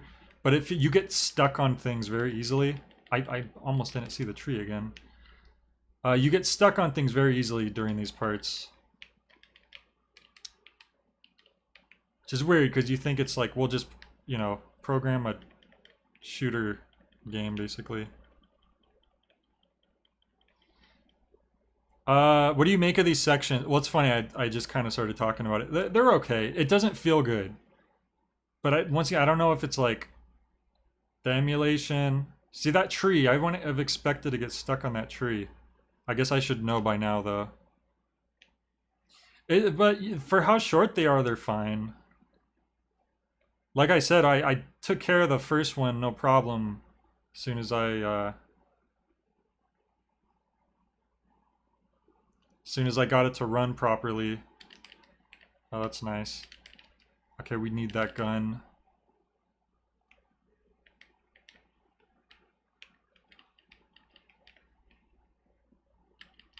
Oh, you...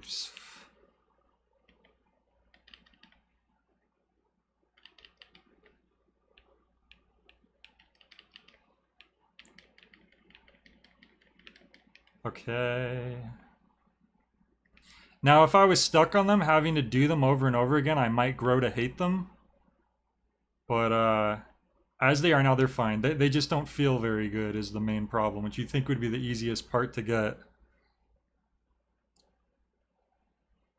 Giving your character analog control instead of digital. Oh, you mean like, making it so that the movement has like, levels to it rather than it just being one speed in every direction, because that might... Yeah, because you can't use the D-pad to move there, and that might actually feel better. It might work better, too. Anyways, we got through it. It didn't freeze up. We only died once, too. So...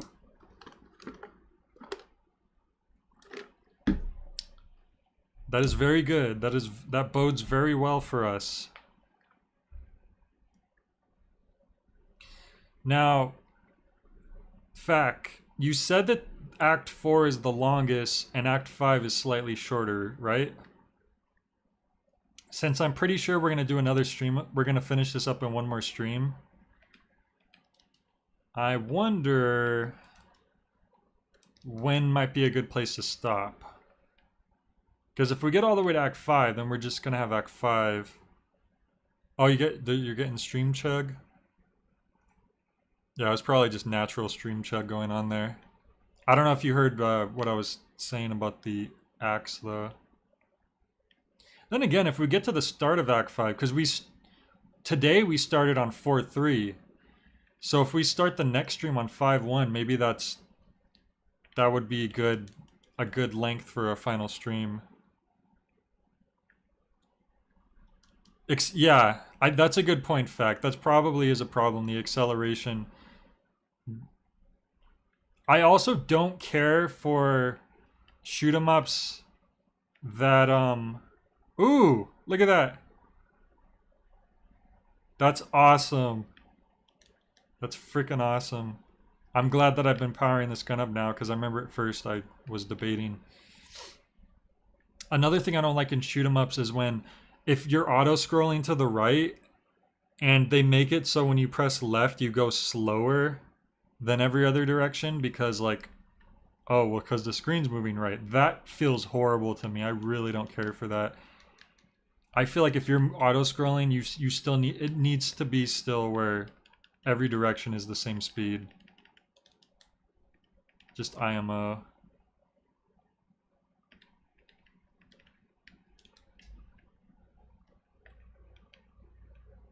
Right now, it's feeling like a normal game again. Like, I feel like I'm getting no real, Damn, Garcia. Oh, I should have reloaded for the audio, my bad. Alright, as soon as we get to the next checkpoint, I will do that. Uh-oh, how do you deal with these guys again? Just shoot them, huh? You just shoot them. Sometimes you just gotta shoot them.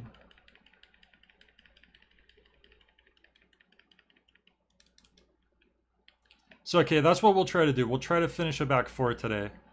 And then we'll save Act 5 for the final stream. That should give us some good buffer time in case we run into any issues. The solution to all of life's problems.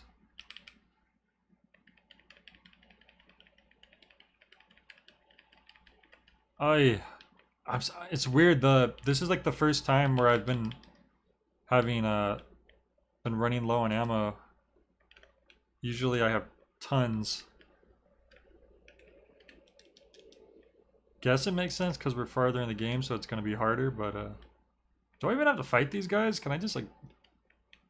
I could just move forward. Just deal with the ones that I have to deal with. Yeah, there's like no ammo around this area either. What the hell? Guess we're gonna use the big boy. Whoa! Killed him in one hit. Well, I'm glad we upgraded the power on this baby.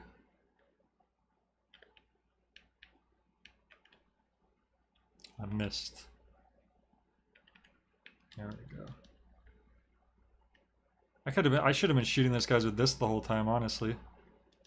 We have plenty of ammo in here. Oh, the ammo. Oh, I can't reach it.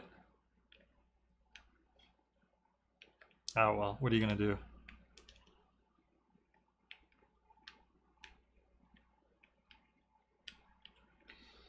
Dum dum dum dum dum. These parts are always pretty satisfying.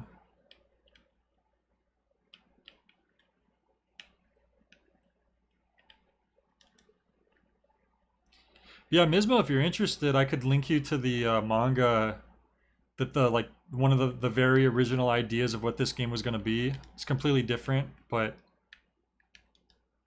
it's really cool that Suda got to do a manga of it. I still need to read it too. I kept putting it on my...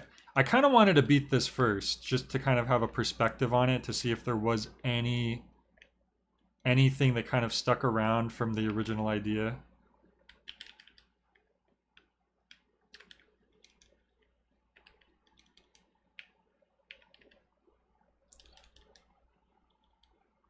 Alright, Mismo. Thanks for dropping in as always. Hope you have a good one. See ya, Space Samurai.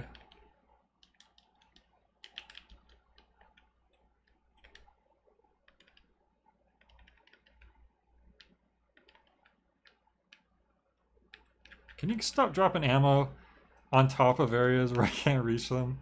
I think the game's trolling me at this point. I hate that these things don't just explode instantly from the blue ones. Can I reach it? Come on. Come on. Trolls. Trolls, one and all.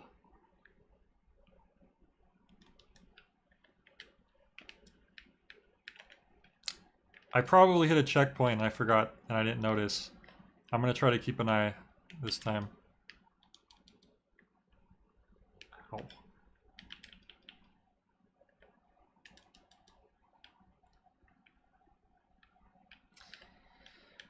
And then there's still that game that Swery and Suda are supposed to collab on together, which right now it's kind of uncertain when that might be because they're both busy at the moment. I think they pretty much said that like their schedules will have to line up for it to happen. But they do have the idea. And I think it's like a 2D survival horror game called Hotel Barcelona. Oops.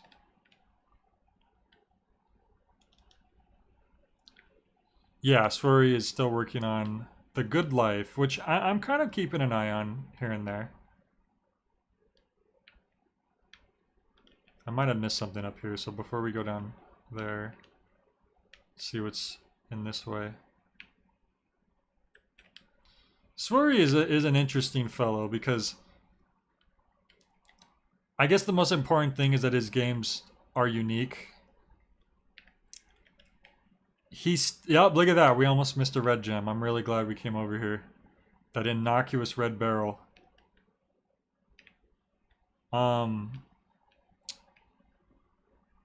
He's an interesting fellow, but I still kind of get Tommy Wiseau feelings from him. Not even to like be mean, because Tommy Wiseau's a really interesting guy. I think he's just really ambitious. I think Swery is really, really ambitious, and he doesn't always necessarily know or know what to do exactly, or have the right resources to do what he wants to do.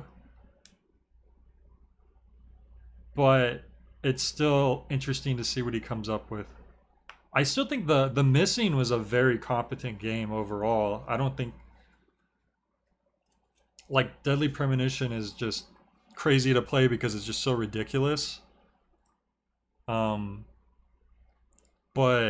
the Missing, like, it's not even like, oh, this is entertaining because it's so silly.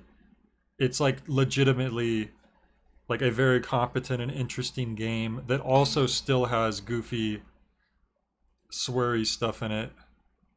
Just because.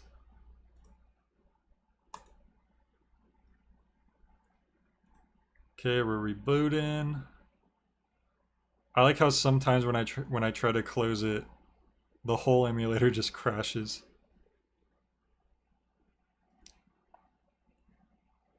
My computer is gonna thank me when we're done playing this, probably.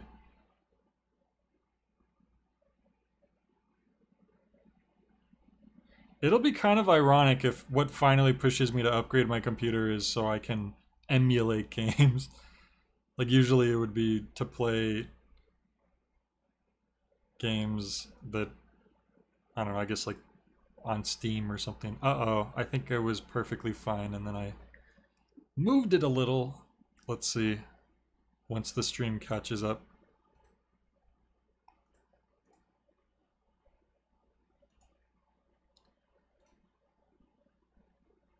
No, it's fine. We're good. Fact said the world would be so much more interesting if all the Tommy Wiseaus of the world had the means and opportunity to pursue their creative passions. Yeah, it's true. I'm still convinced Tommy Wiseau's an alien. It's the only explanation.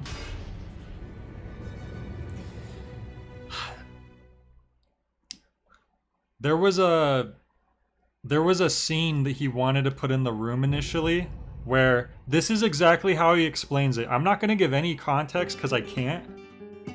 There is no explaining the reasoning for this. But basically, he said, I have idea. What if it turned out that Johnny, the main character from the room, it turned out Johnny was vampire all along and he flies car off of roof. That was a scene he wanted to do. And I think one of the budgeting producers, he had like one budget producer that, or I think he went through many budget producers. I forget, I don't know. He went through a lot of people because it was a nightmare working with him. But no. He fly car off roof. It like flies off into the sunset. How that correlates to him being a vampire, I have no idea. But I really wish he had done that. That would have been amazing. But yeah, someone talked him out of it, which is rare to get him to talk out. Is that what happens in Greece? I don't know if I ever seen all of Greece. I don't remember that part. I remember tell me more, tell me more. Does he have a nice car? Someone did a really good edit of that where they edit together that and then Pulp Fiction. And it's tell me more, does he look like a bitch? And the rhythm of it is perfect. Like no editing required. They fly off into the sunset and grease lightning. Do they really? Well, it's supposed to be a funny movie, though, isn't it? Like, it's supposed to be kind of tongue-in-cheek. Tommy Wiseau's movie is the whole point, the reason why The Room is brilliant is because it is entirely serious. It's supposed to be taken as a serious drama, this tragedy, but it's just so bad in every possible perfect way. Not a Mexican. Bravo, I'm a Chief. Mexican, Very original. not a Mexican. Good one, Garcia. I'll be sure to remember that.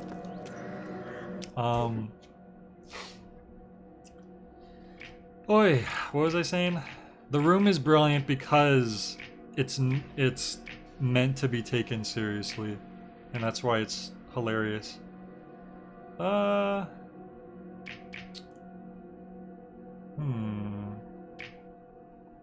Conquer the damage on this, especially since we just got a better version of it.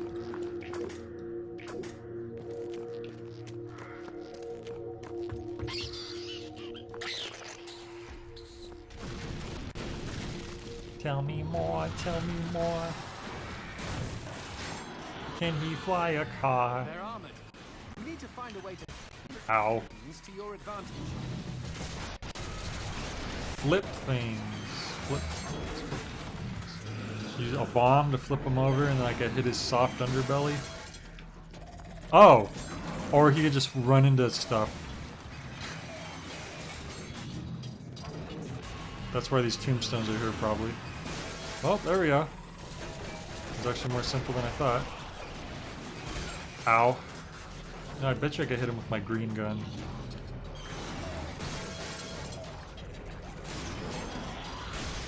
There we go, that's what I'm talking about.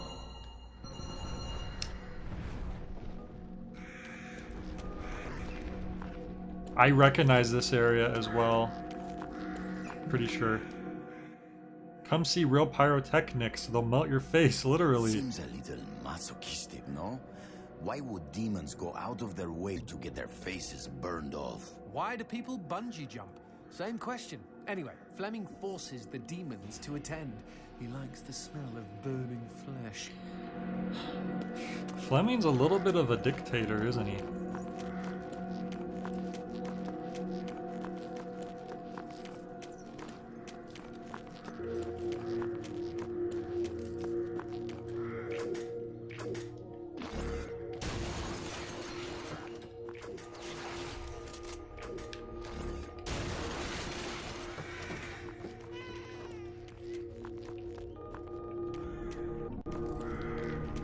Do I have what you want, baby? I don't think I do.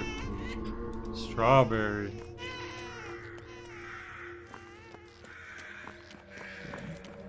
There's a little cabin over here I haven't been into yet.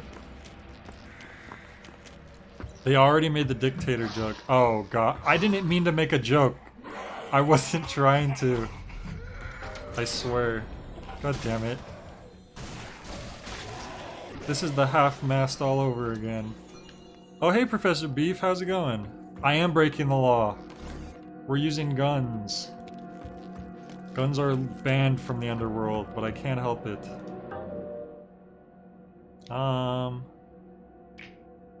Let's see. It costs 75 to get, so we have enough for 4, so I could just get 1 hot sake. Screw it, why not?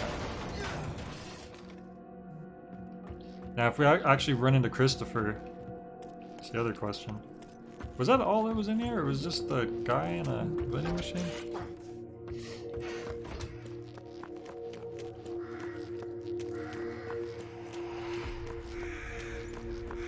Oh, I see what you're referring to, Professor Beef. Well, I don't know what you're talking about, because all I'm doing is simulating this cool game that I totally would have bought if they just ported it a long time ago already.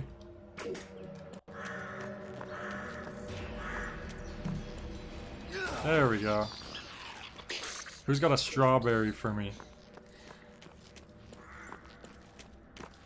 I'm doing fine, thank you for asking. I had a bit of a scare earlier because Bob Odenkirk had some health issues going on and they weren't saying what the hell was going on. and then I found out that he's doing okay.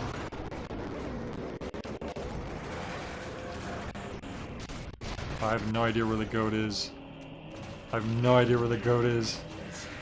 Oh, it's behind the fence. So I can't even shoot it from right here. Oh God, where's the goat? Where's the goat?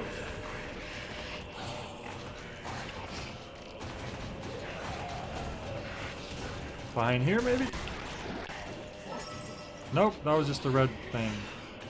Wait, is that a goat?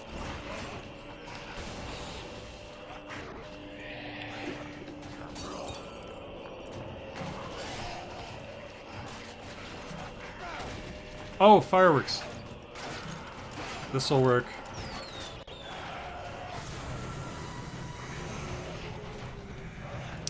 Exactly what Fax said. Like, precisely.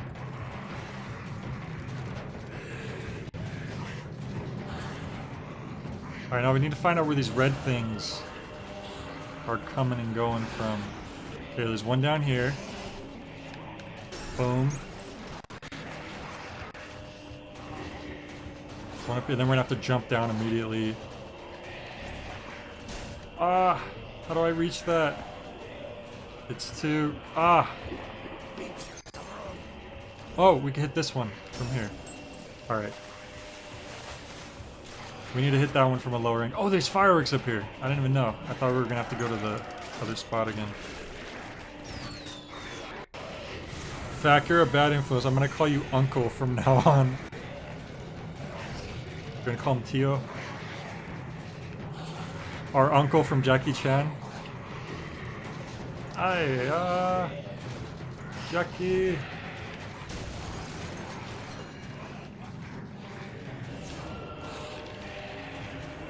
Jackie. Oh wait, he was supposed to be Uncle. There's gotta be a way to like get down.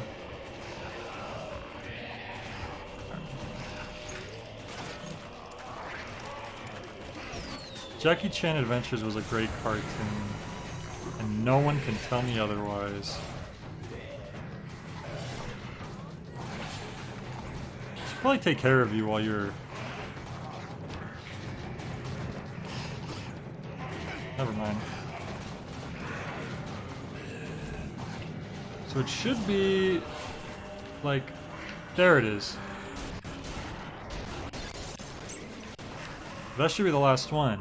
So maybe I just head that way now.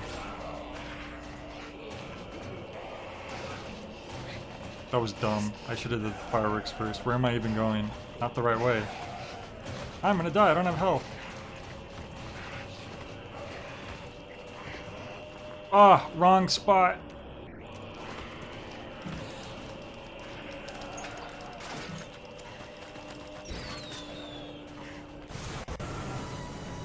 Yeah, they do end up making that one villain deaf, dumb, and blind. I forgot about that. That was brutal. It was like Uncle's evil counterpart. Not literally, but he was like the evil... There we go. I'm freaking dying though. I need health so badly. Vending machine? No, but potential... Oh, ammo's nice and all, but... Oh wait! I heal when I max my health out, which I haven't done in forever, so let's do that. There we go. I'm glad I had that red gem. Jay, Jackie Chan the animated series or Shaolin Showdown? The animated series, but I liked Shaolin Showdown too. That was a fun one. I liked how they had all these different tools and weapons that had different magical effects. I thought that was a really cool idea. I forget what they're called. Like the I can't remember the name of them.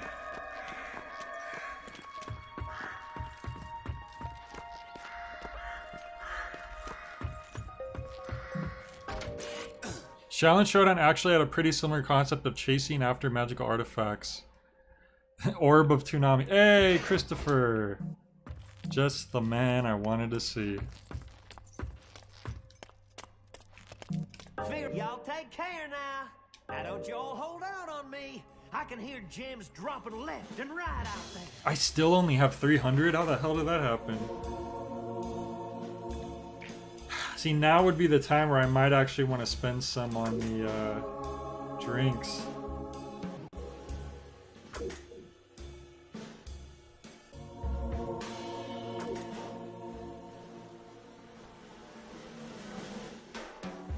Shangong Wu, there you go. That was it. Rude. Happy trails.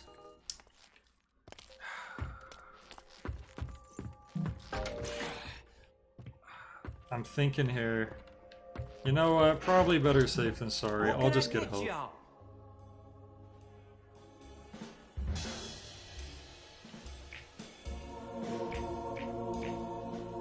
So tequila.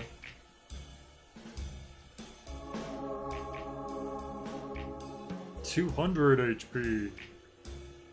Oh yeah, we'll get a tequila pack, and we'll get a absinthe, however the hell you pronounce that.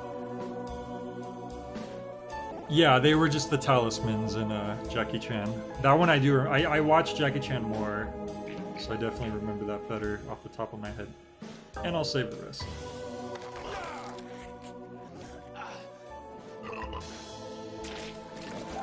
See y'all real soon. So he just keeps all his inventory in his stomach, apparently. So if we were evil, we could probably just cut him open and get so much stuff. Now, what would, if, like, what would your favorite talisman be? If you could have one of the talisman, which one would you use? Anyone in chat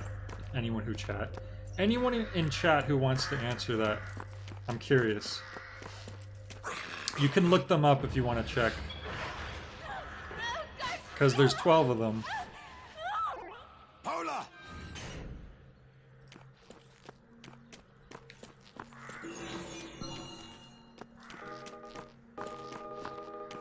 I guess you can make it more fun too and be like what 3 talismans would you want? Because there are a lot to choose from.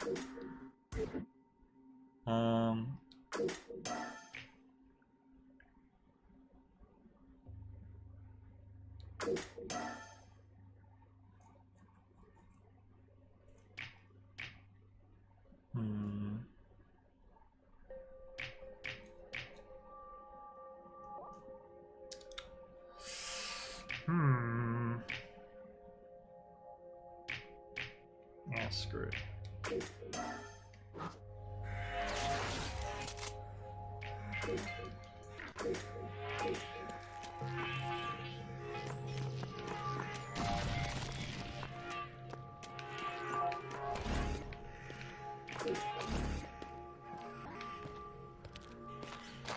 There weren't the things popping up. Oh right, you have to hold the button.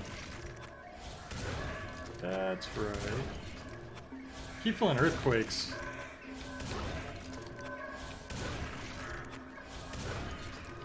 What's going on there? Wait, did I screw it up? I must have missed a spot.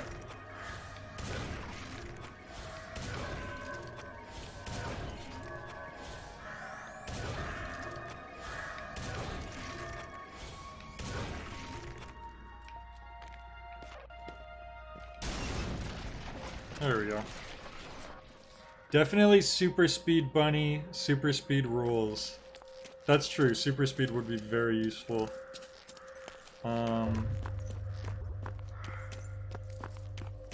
Bull, because come on. Bull is a super strength, right?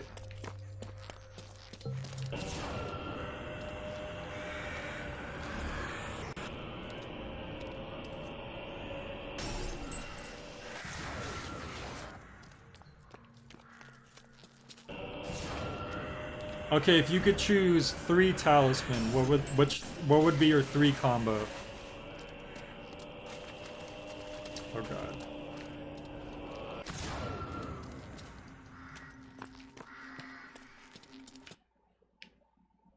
Oh, the audio went out. Damn it.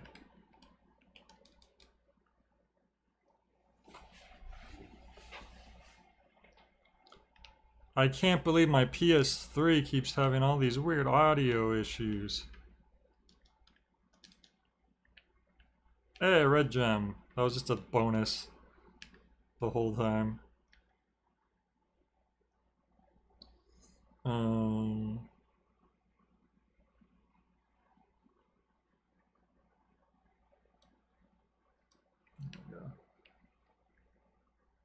The three important ones, duh.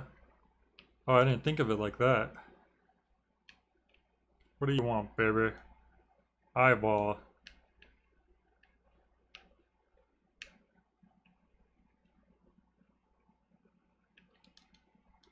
The one that turns people into chinchillas. I don't recall that one. A couple of them are kind of useless. Like the tiger talisman, it's like a yin yang talisman. It just splits you into two versions of yourself, one of them that has all your evil and one of them that has all your good aspects. Like, that isn't really beneficial in any way. It was just something that happened to Jackie.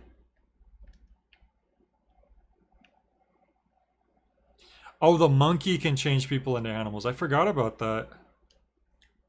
Oh yeah. I remember there was one that had something to do with animals, but I guess I forgot what it did exactly. I think the dog one makes you immortal.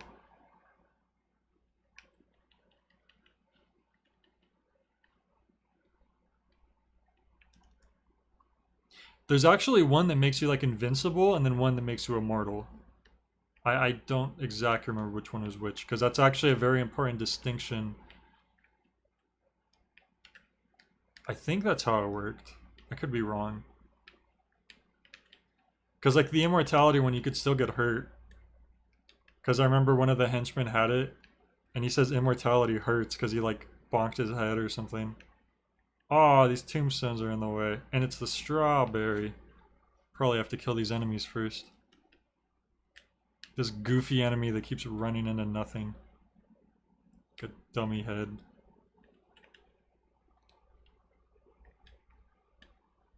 Oh wait, I'll wait till it locks on and then...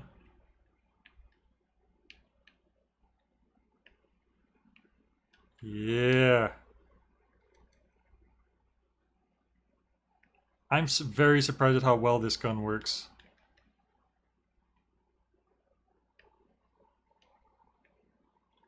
This is a game changer. And it's awesome.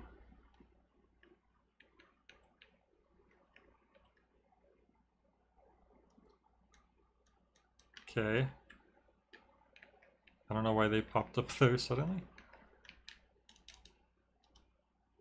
How could you tell in a children's show? I don't know.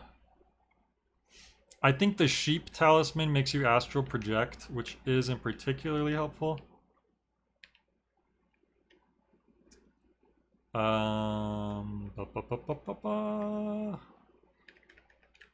The rooster makes you like shoot just blasts.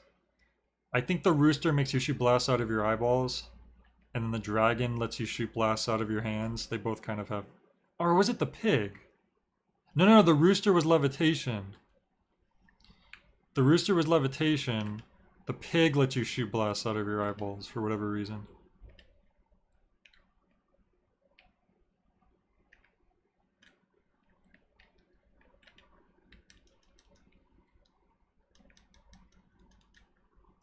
Levitation would be a good one too. You could fly and make other things fly. The snake was invisibility. There we go. The tombstones are out of the way, baby. We're not going to get locked in here, are we? I should probably reboot the game. Oh, there's two of them now. There's no tombstones for them to run into either. Oh, they still fell over. Oh, they'll just run into the walls. No big deal. Ah, reload. Ain't that the worst? When you gotta reload. Hey, they drop a lot of white gems. That's good. That's a good thing.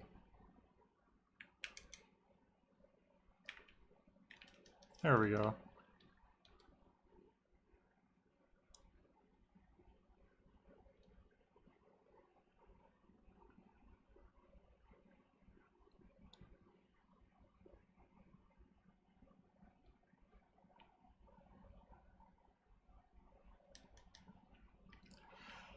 All right.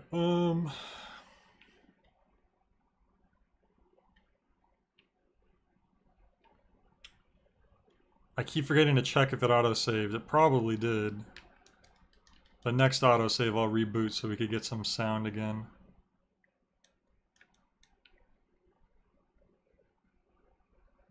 There we go. Those guys always save us. Alright, let's reboot this. Let's reboot my very legal simulator. Yada-da-da. Yada-da-da. Yada-da-da. Yada-da-da. Da-da-da-da.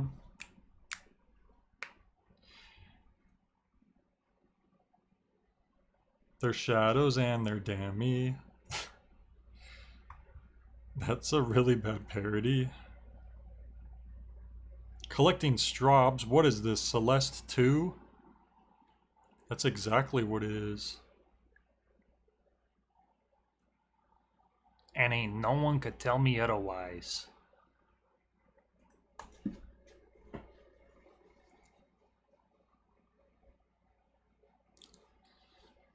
And whenever I think of Celeste, I think of how much I absolutely loved the base game.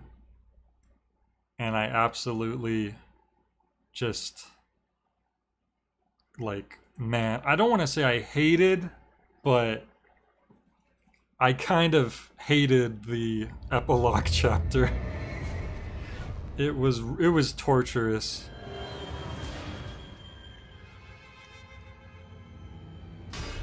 It felt like I had a lot of prerequisites that I hadn't met by the time I was just forcing myself through it.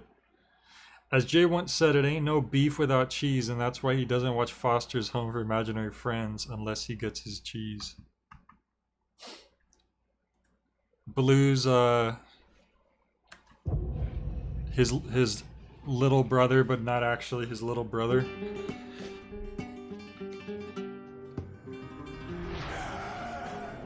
I can't believe Cheese's creator is named Louise. Also, they could make a Cheese Louise joke.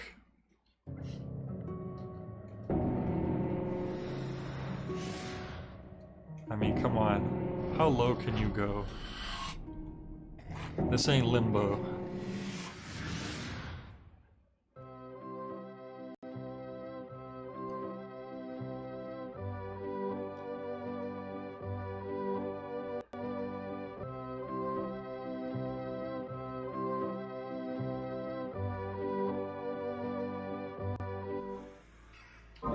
Alright, now we got sound again. How long will it last? Maybe it'll never end.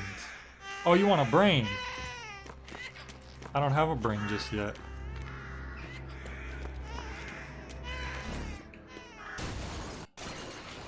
I just said I don't have a brain on stream, didn't I? Okay.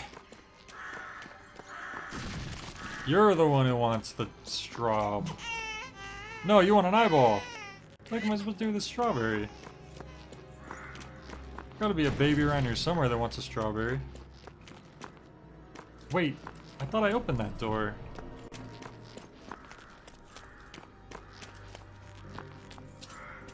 Is this another spot I never did yet?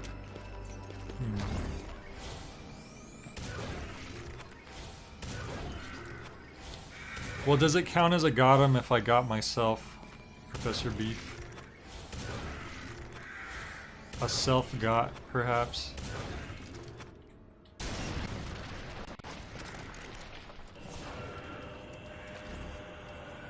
If I'm just doing this again and there's nothing in there, I'm gonna be so mildly disappointed.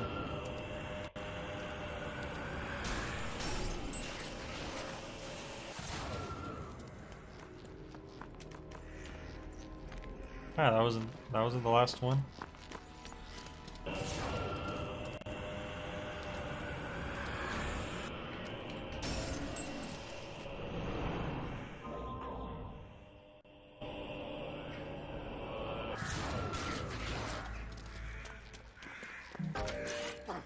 Hey, red! I couldn't tell if this was a new spot or just somehow the other spot regained another. Is this like a way to just get unlimited red gems?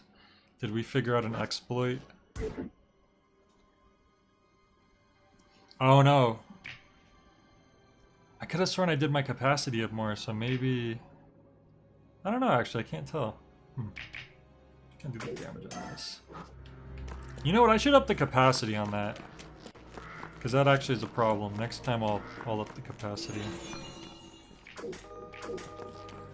Also, how's the storm going, Fac? I completely forgot to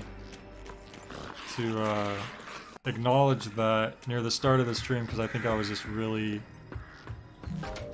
out of it.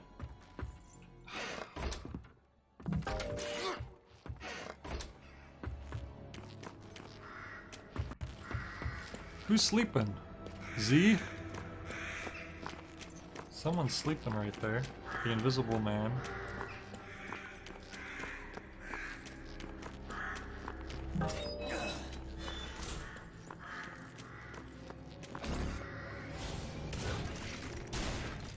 There's a... Okay, we were in this spot before too, definitely. I feel like the red gems respawned.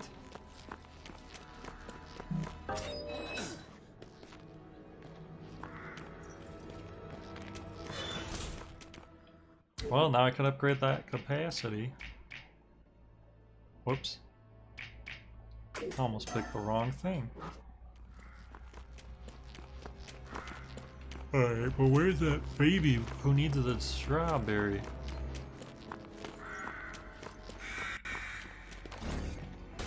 Where are all the babies?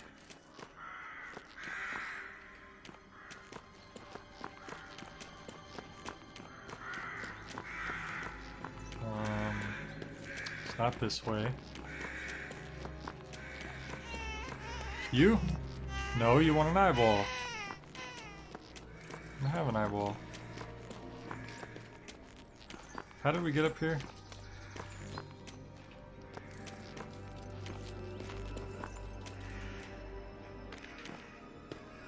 I was pretty sure we had been back there before. I hope I didn't like soft lock myself.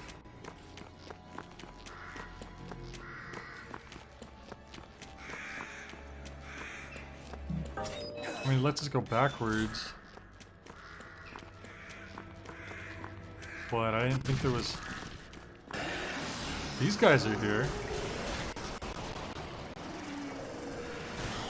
They're not really doing much.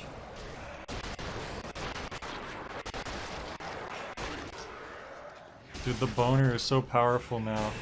I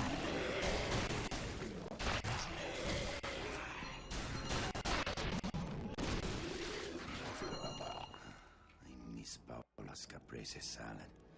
She would make that for me whenever I came back from the hunt. I know, it's your favorite. Although how you could have an appetite now is beyond me. I am always hungry for my unhead. That was kind of random.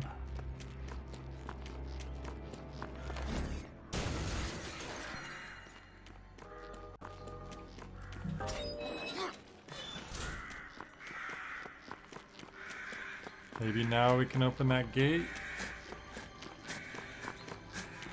No.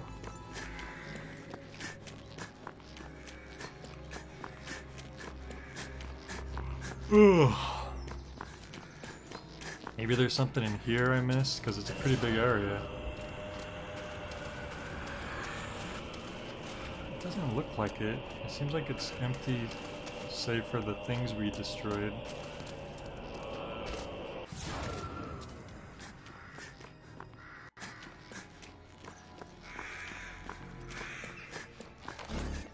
Does shooting these do anything useful?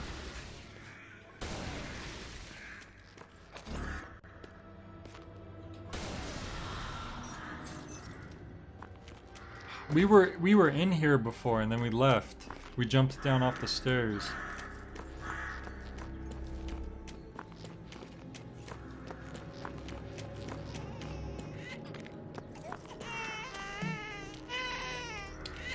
Oh, there's a brain back there too, which the other baby wants. But where's the baby who wants the strawberry?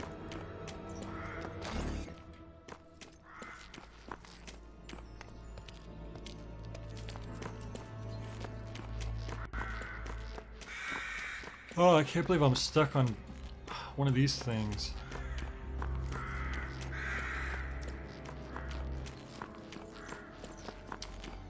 Maybe I just have to go back really, really far.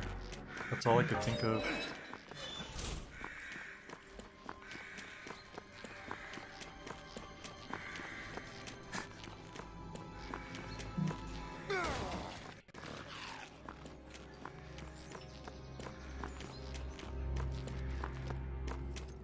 Oh, there's a baby. Jeez, we had to come back far.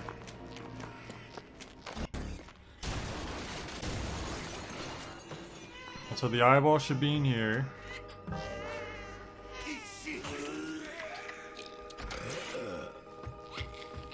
Yep, there's the eyeball. Okay, good, good. I was getting worried for a second there.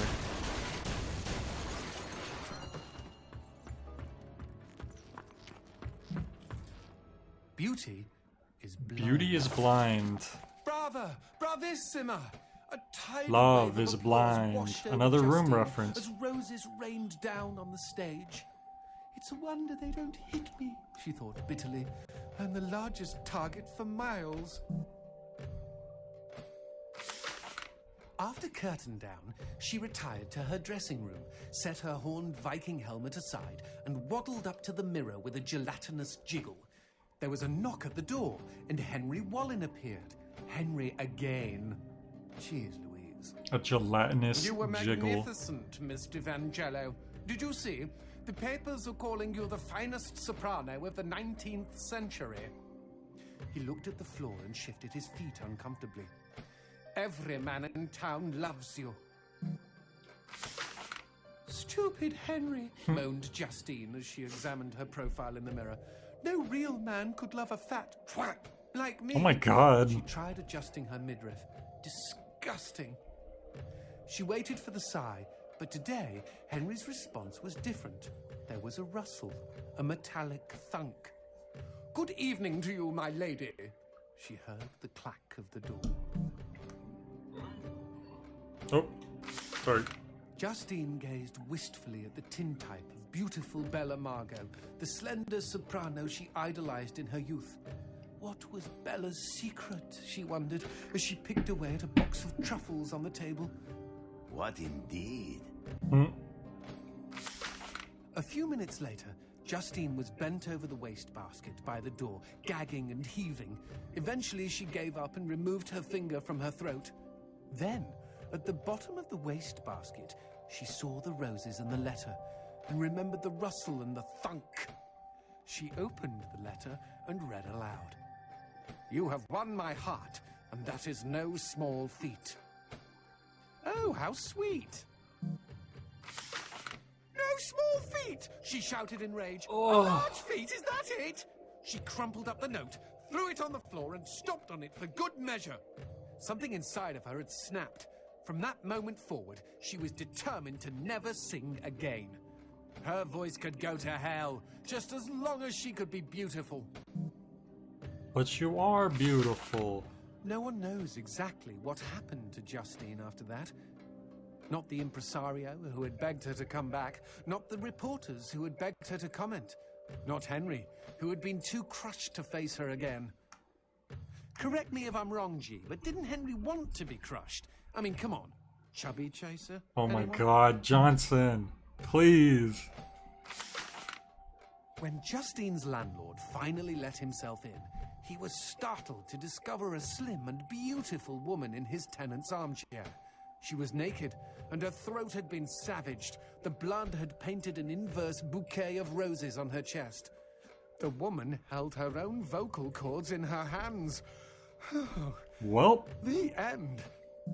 Well, what an ending.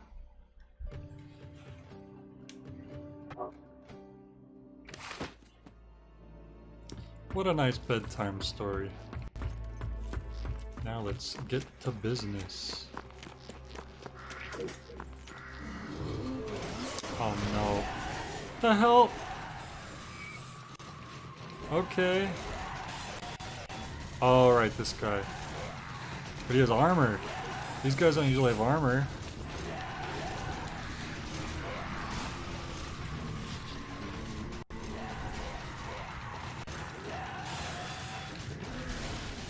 Did I knock your armor off? Oh, if I did.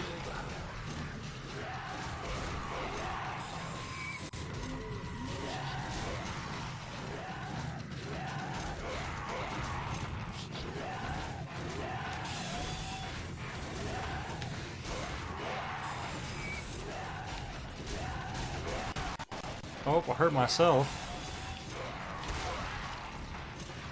That ain't good.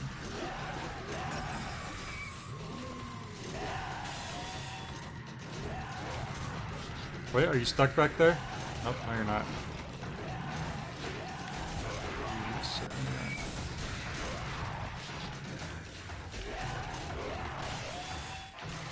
Oh, right when I had a shot. Oh, I could just stun him with the gun. Forgot about that.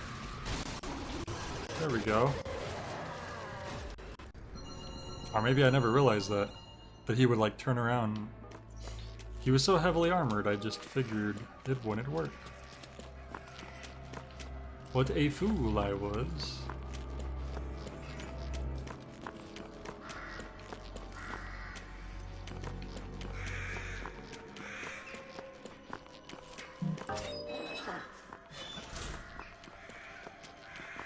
How many white gems do we have?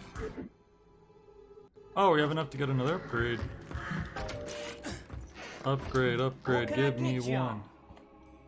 Then we'll make a stronger gun.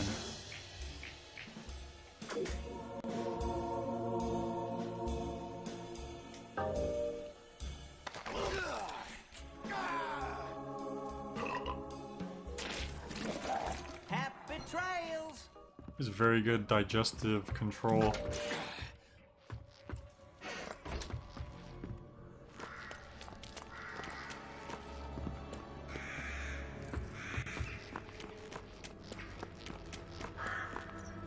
Alright, what are we gonna upgrade?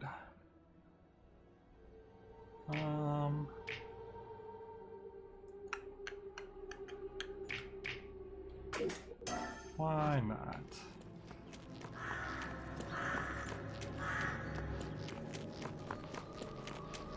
We'll be able to get the brain.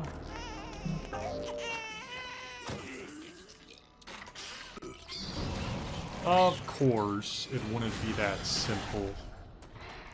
What was I thinking?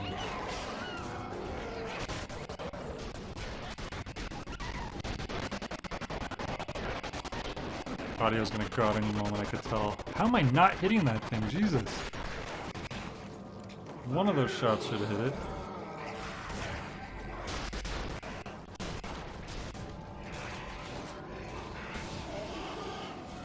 I gotta remember that you could stun these armored guys.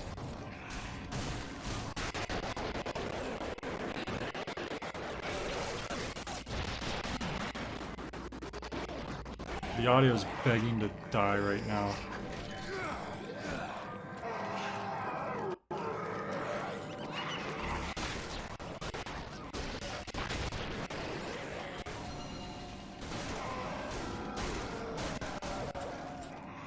Uh-oh.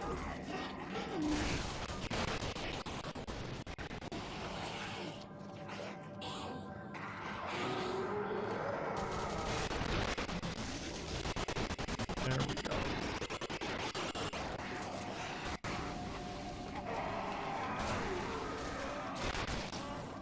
So many.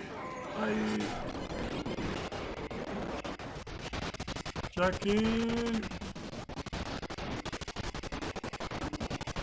How is the audio surviving this?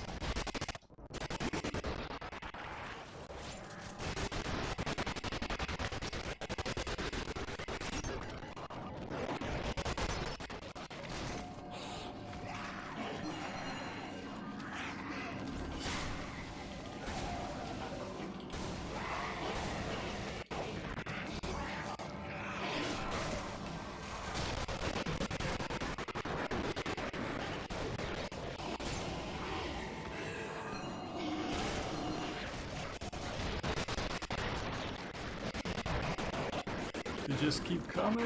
Oh! That's not good. Way too easy. Oh, great.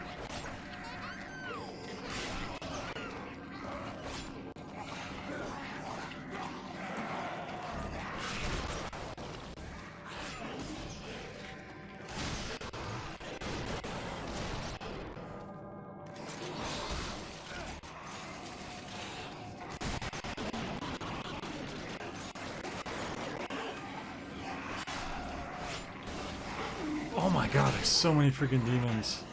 You're not like respawning them, are you? Am I going crazy? I think it's just a lot of demons.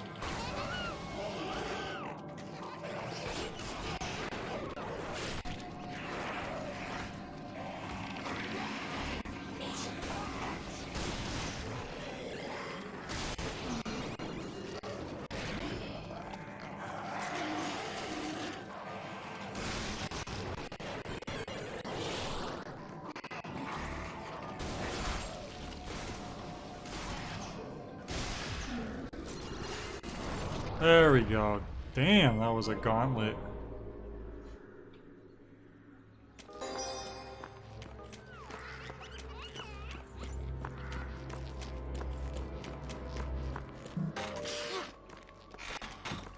Last baby door.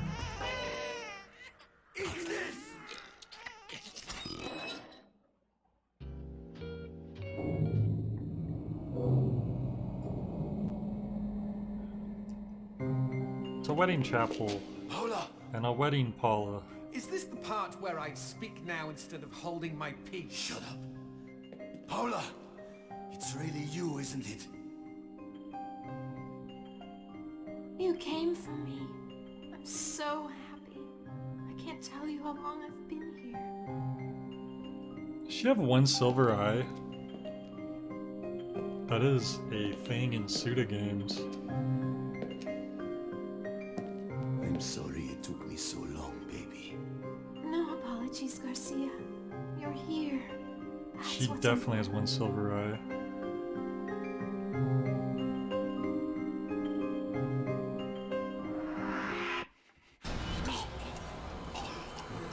Who would have guessed?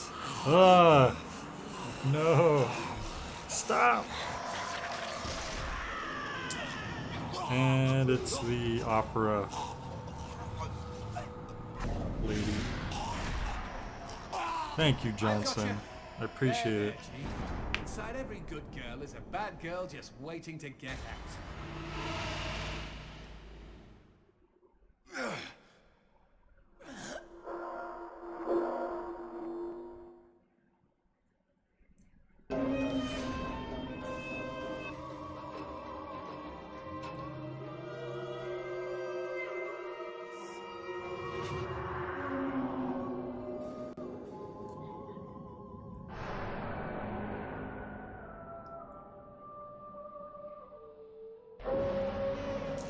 Flirt with danger, puta. Okay. Then put on your best dress, because tonight I am taking you out.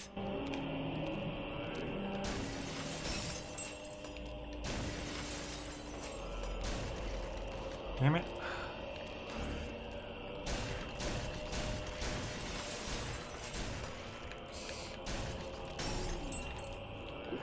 Pinche cabrón.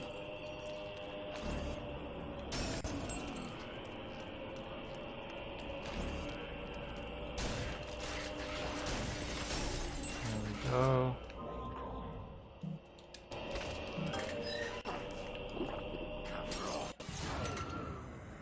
Suburban Nightmares. I think we just finished an act. Which means I think we're moving on to the final 2D scrolly part. Cyber demons are protected by a thick armor made of bones. Alright. Cross of fingers. Justine for all.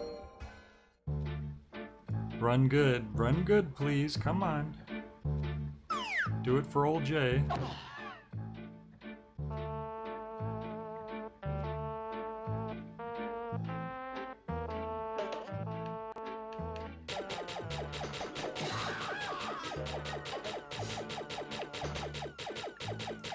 Honestly, these parts remind me of like old Flash games you might play like on Newgrounds back in the day. Even like the sound effects, it almost feels like they're going for that. I don't know if Suda really played Flash games at all.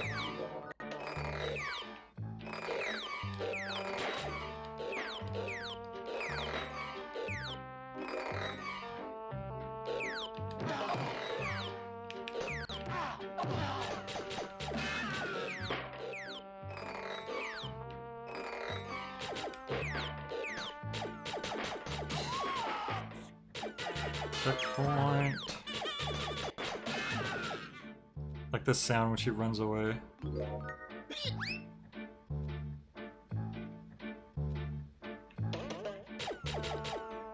I'm gonna stand back because I don't know what's gonna happen here.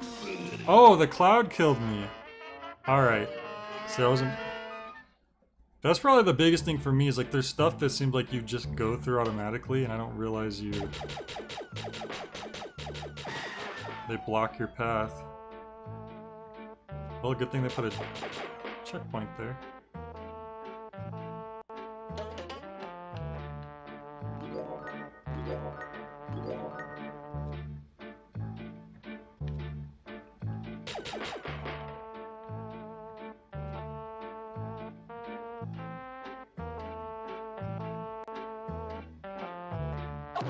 Ah!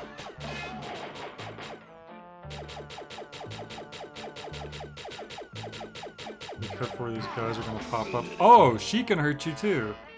Alright, now we know that.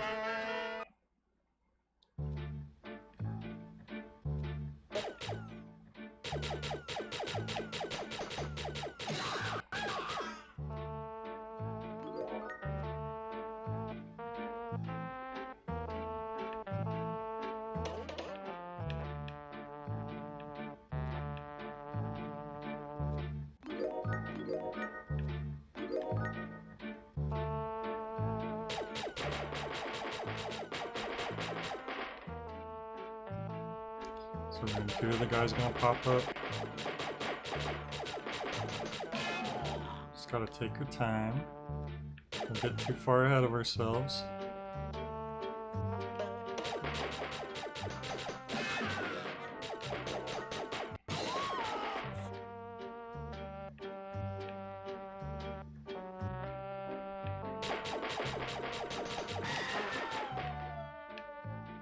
That's a dead end. That's not very nice.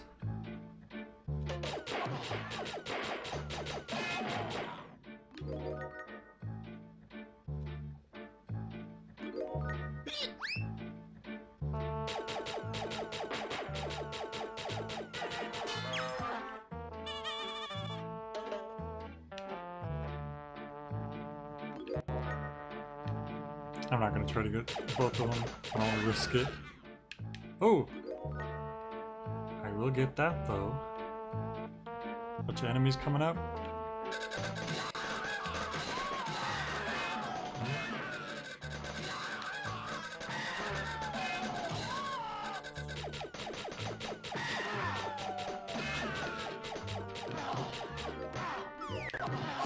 Oh no.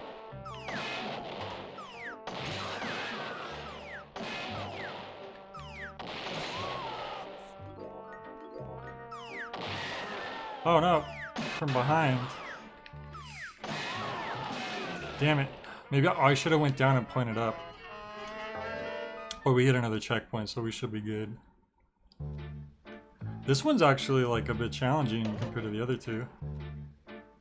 Not crazy challenging, but you have to kind of go through this section once to see what's going on exactly.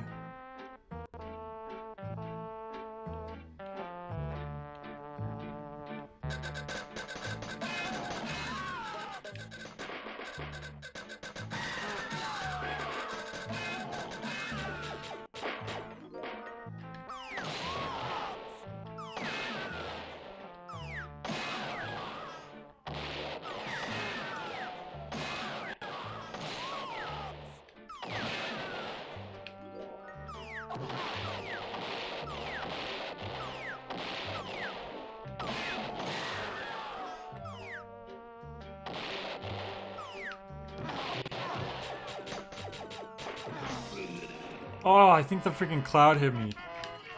I never notice when I'm being like dragged behind. Let me see the replay.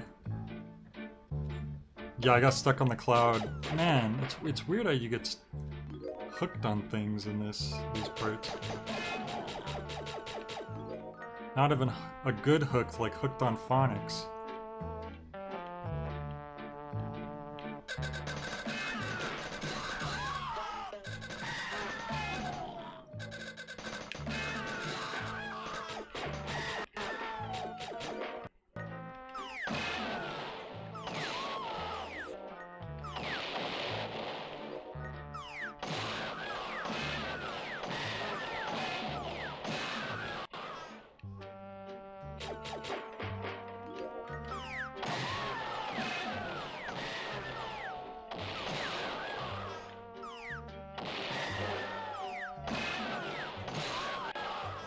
There we go. That ought to do it. Oh, wait. Oh. Okay.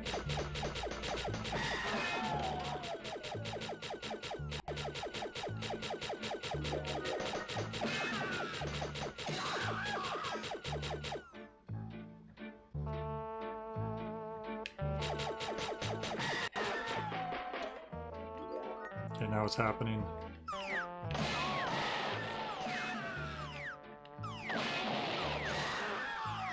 Oh, Lord. Oh, my goodness. I'm gonna leave that white diamond. I don't want to get stuck on things.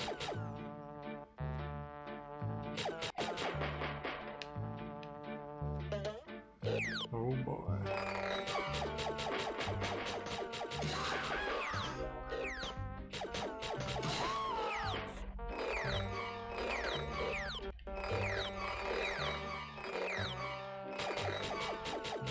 I don't think I even need that. The checkpoint. I'm guessing this is going to be the final.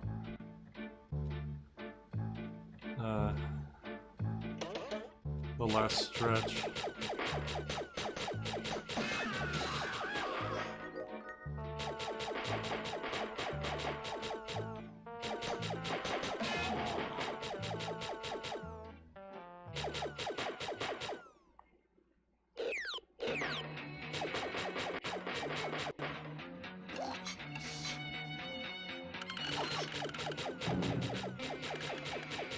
Oh, it's a boss. That's awesome.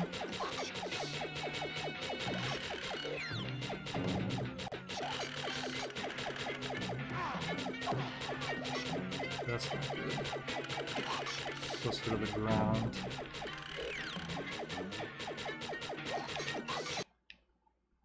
The audio went out.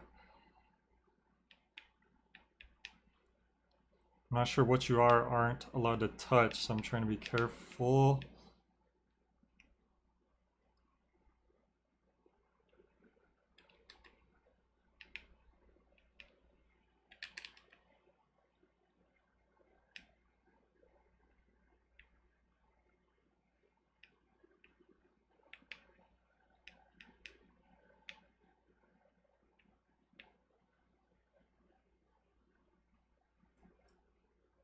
I gotta hit those red spots specifically. Which they kind of trained you at the very start of these segments. Finally it comes back. Hey! And now we light shot that? Oh god, so much acid now.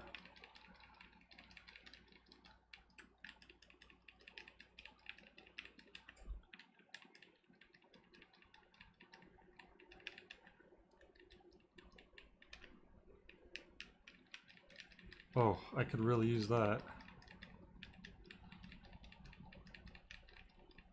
Let's get down low again. Oh, he has a fluid inside of him too. That must be the health. Let's get that fluid down. Come on, fluid, fluid, fluid. Come on. Almost.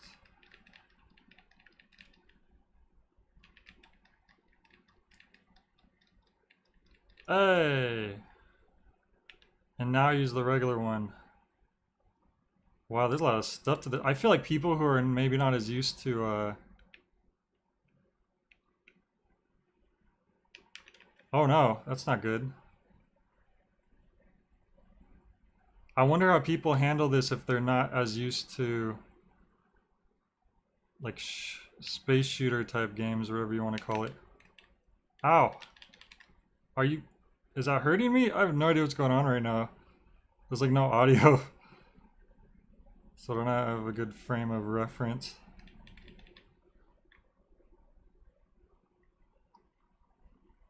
Sure has a lot of health.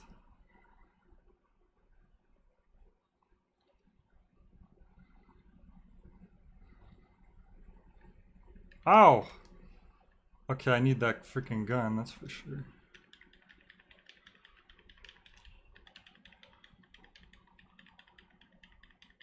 Come on, come on. Come on. Come on.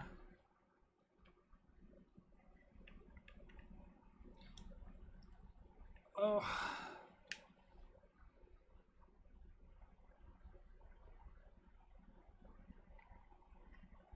If only it had a health bar or something.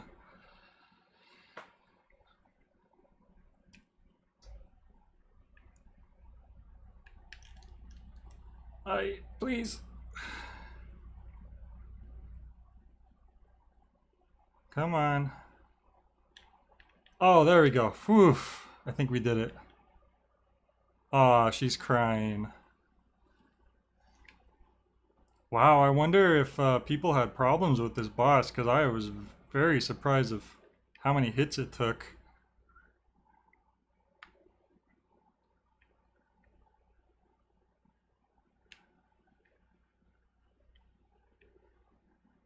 If someone's talking right now, I can't hear it. I might have to look up this cutscene again later. She's all tiny. Okay. In the end, your song was a little flat. Oh, it was the singing lady still.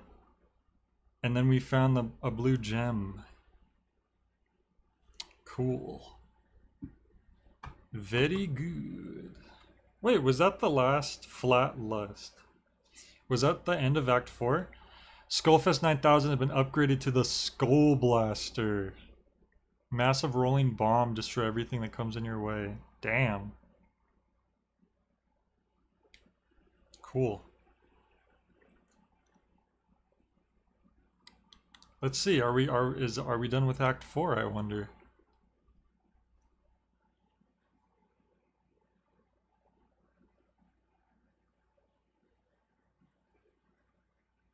It looks like that might be the end of it. Yep, okay. So I guess this is where we're going to wrap up the stream for the night. Oh wow, okay, so I can see if people had trouble with that final boss, which I could totally understand if they did, how they might really hate the that 2D side-scrolling segment. I would have not liked to have to do it again, so I'm glad we beat that boss on our first try. Awesome, okay, perfect. So we made it to Act 5.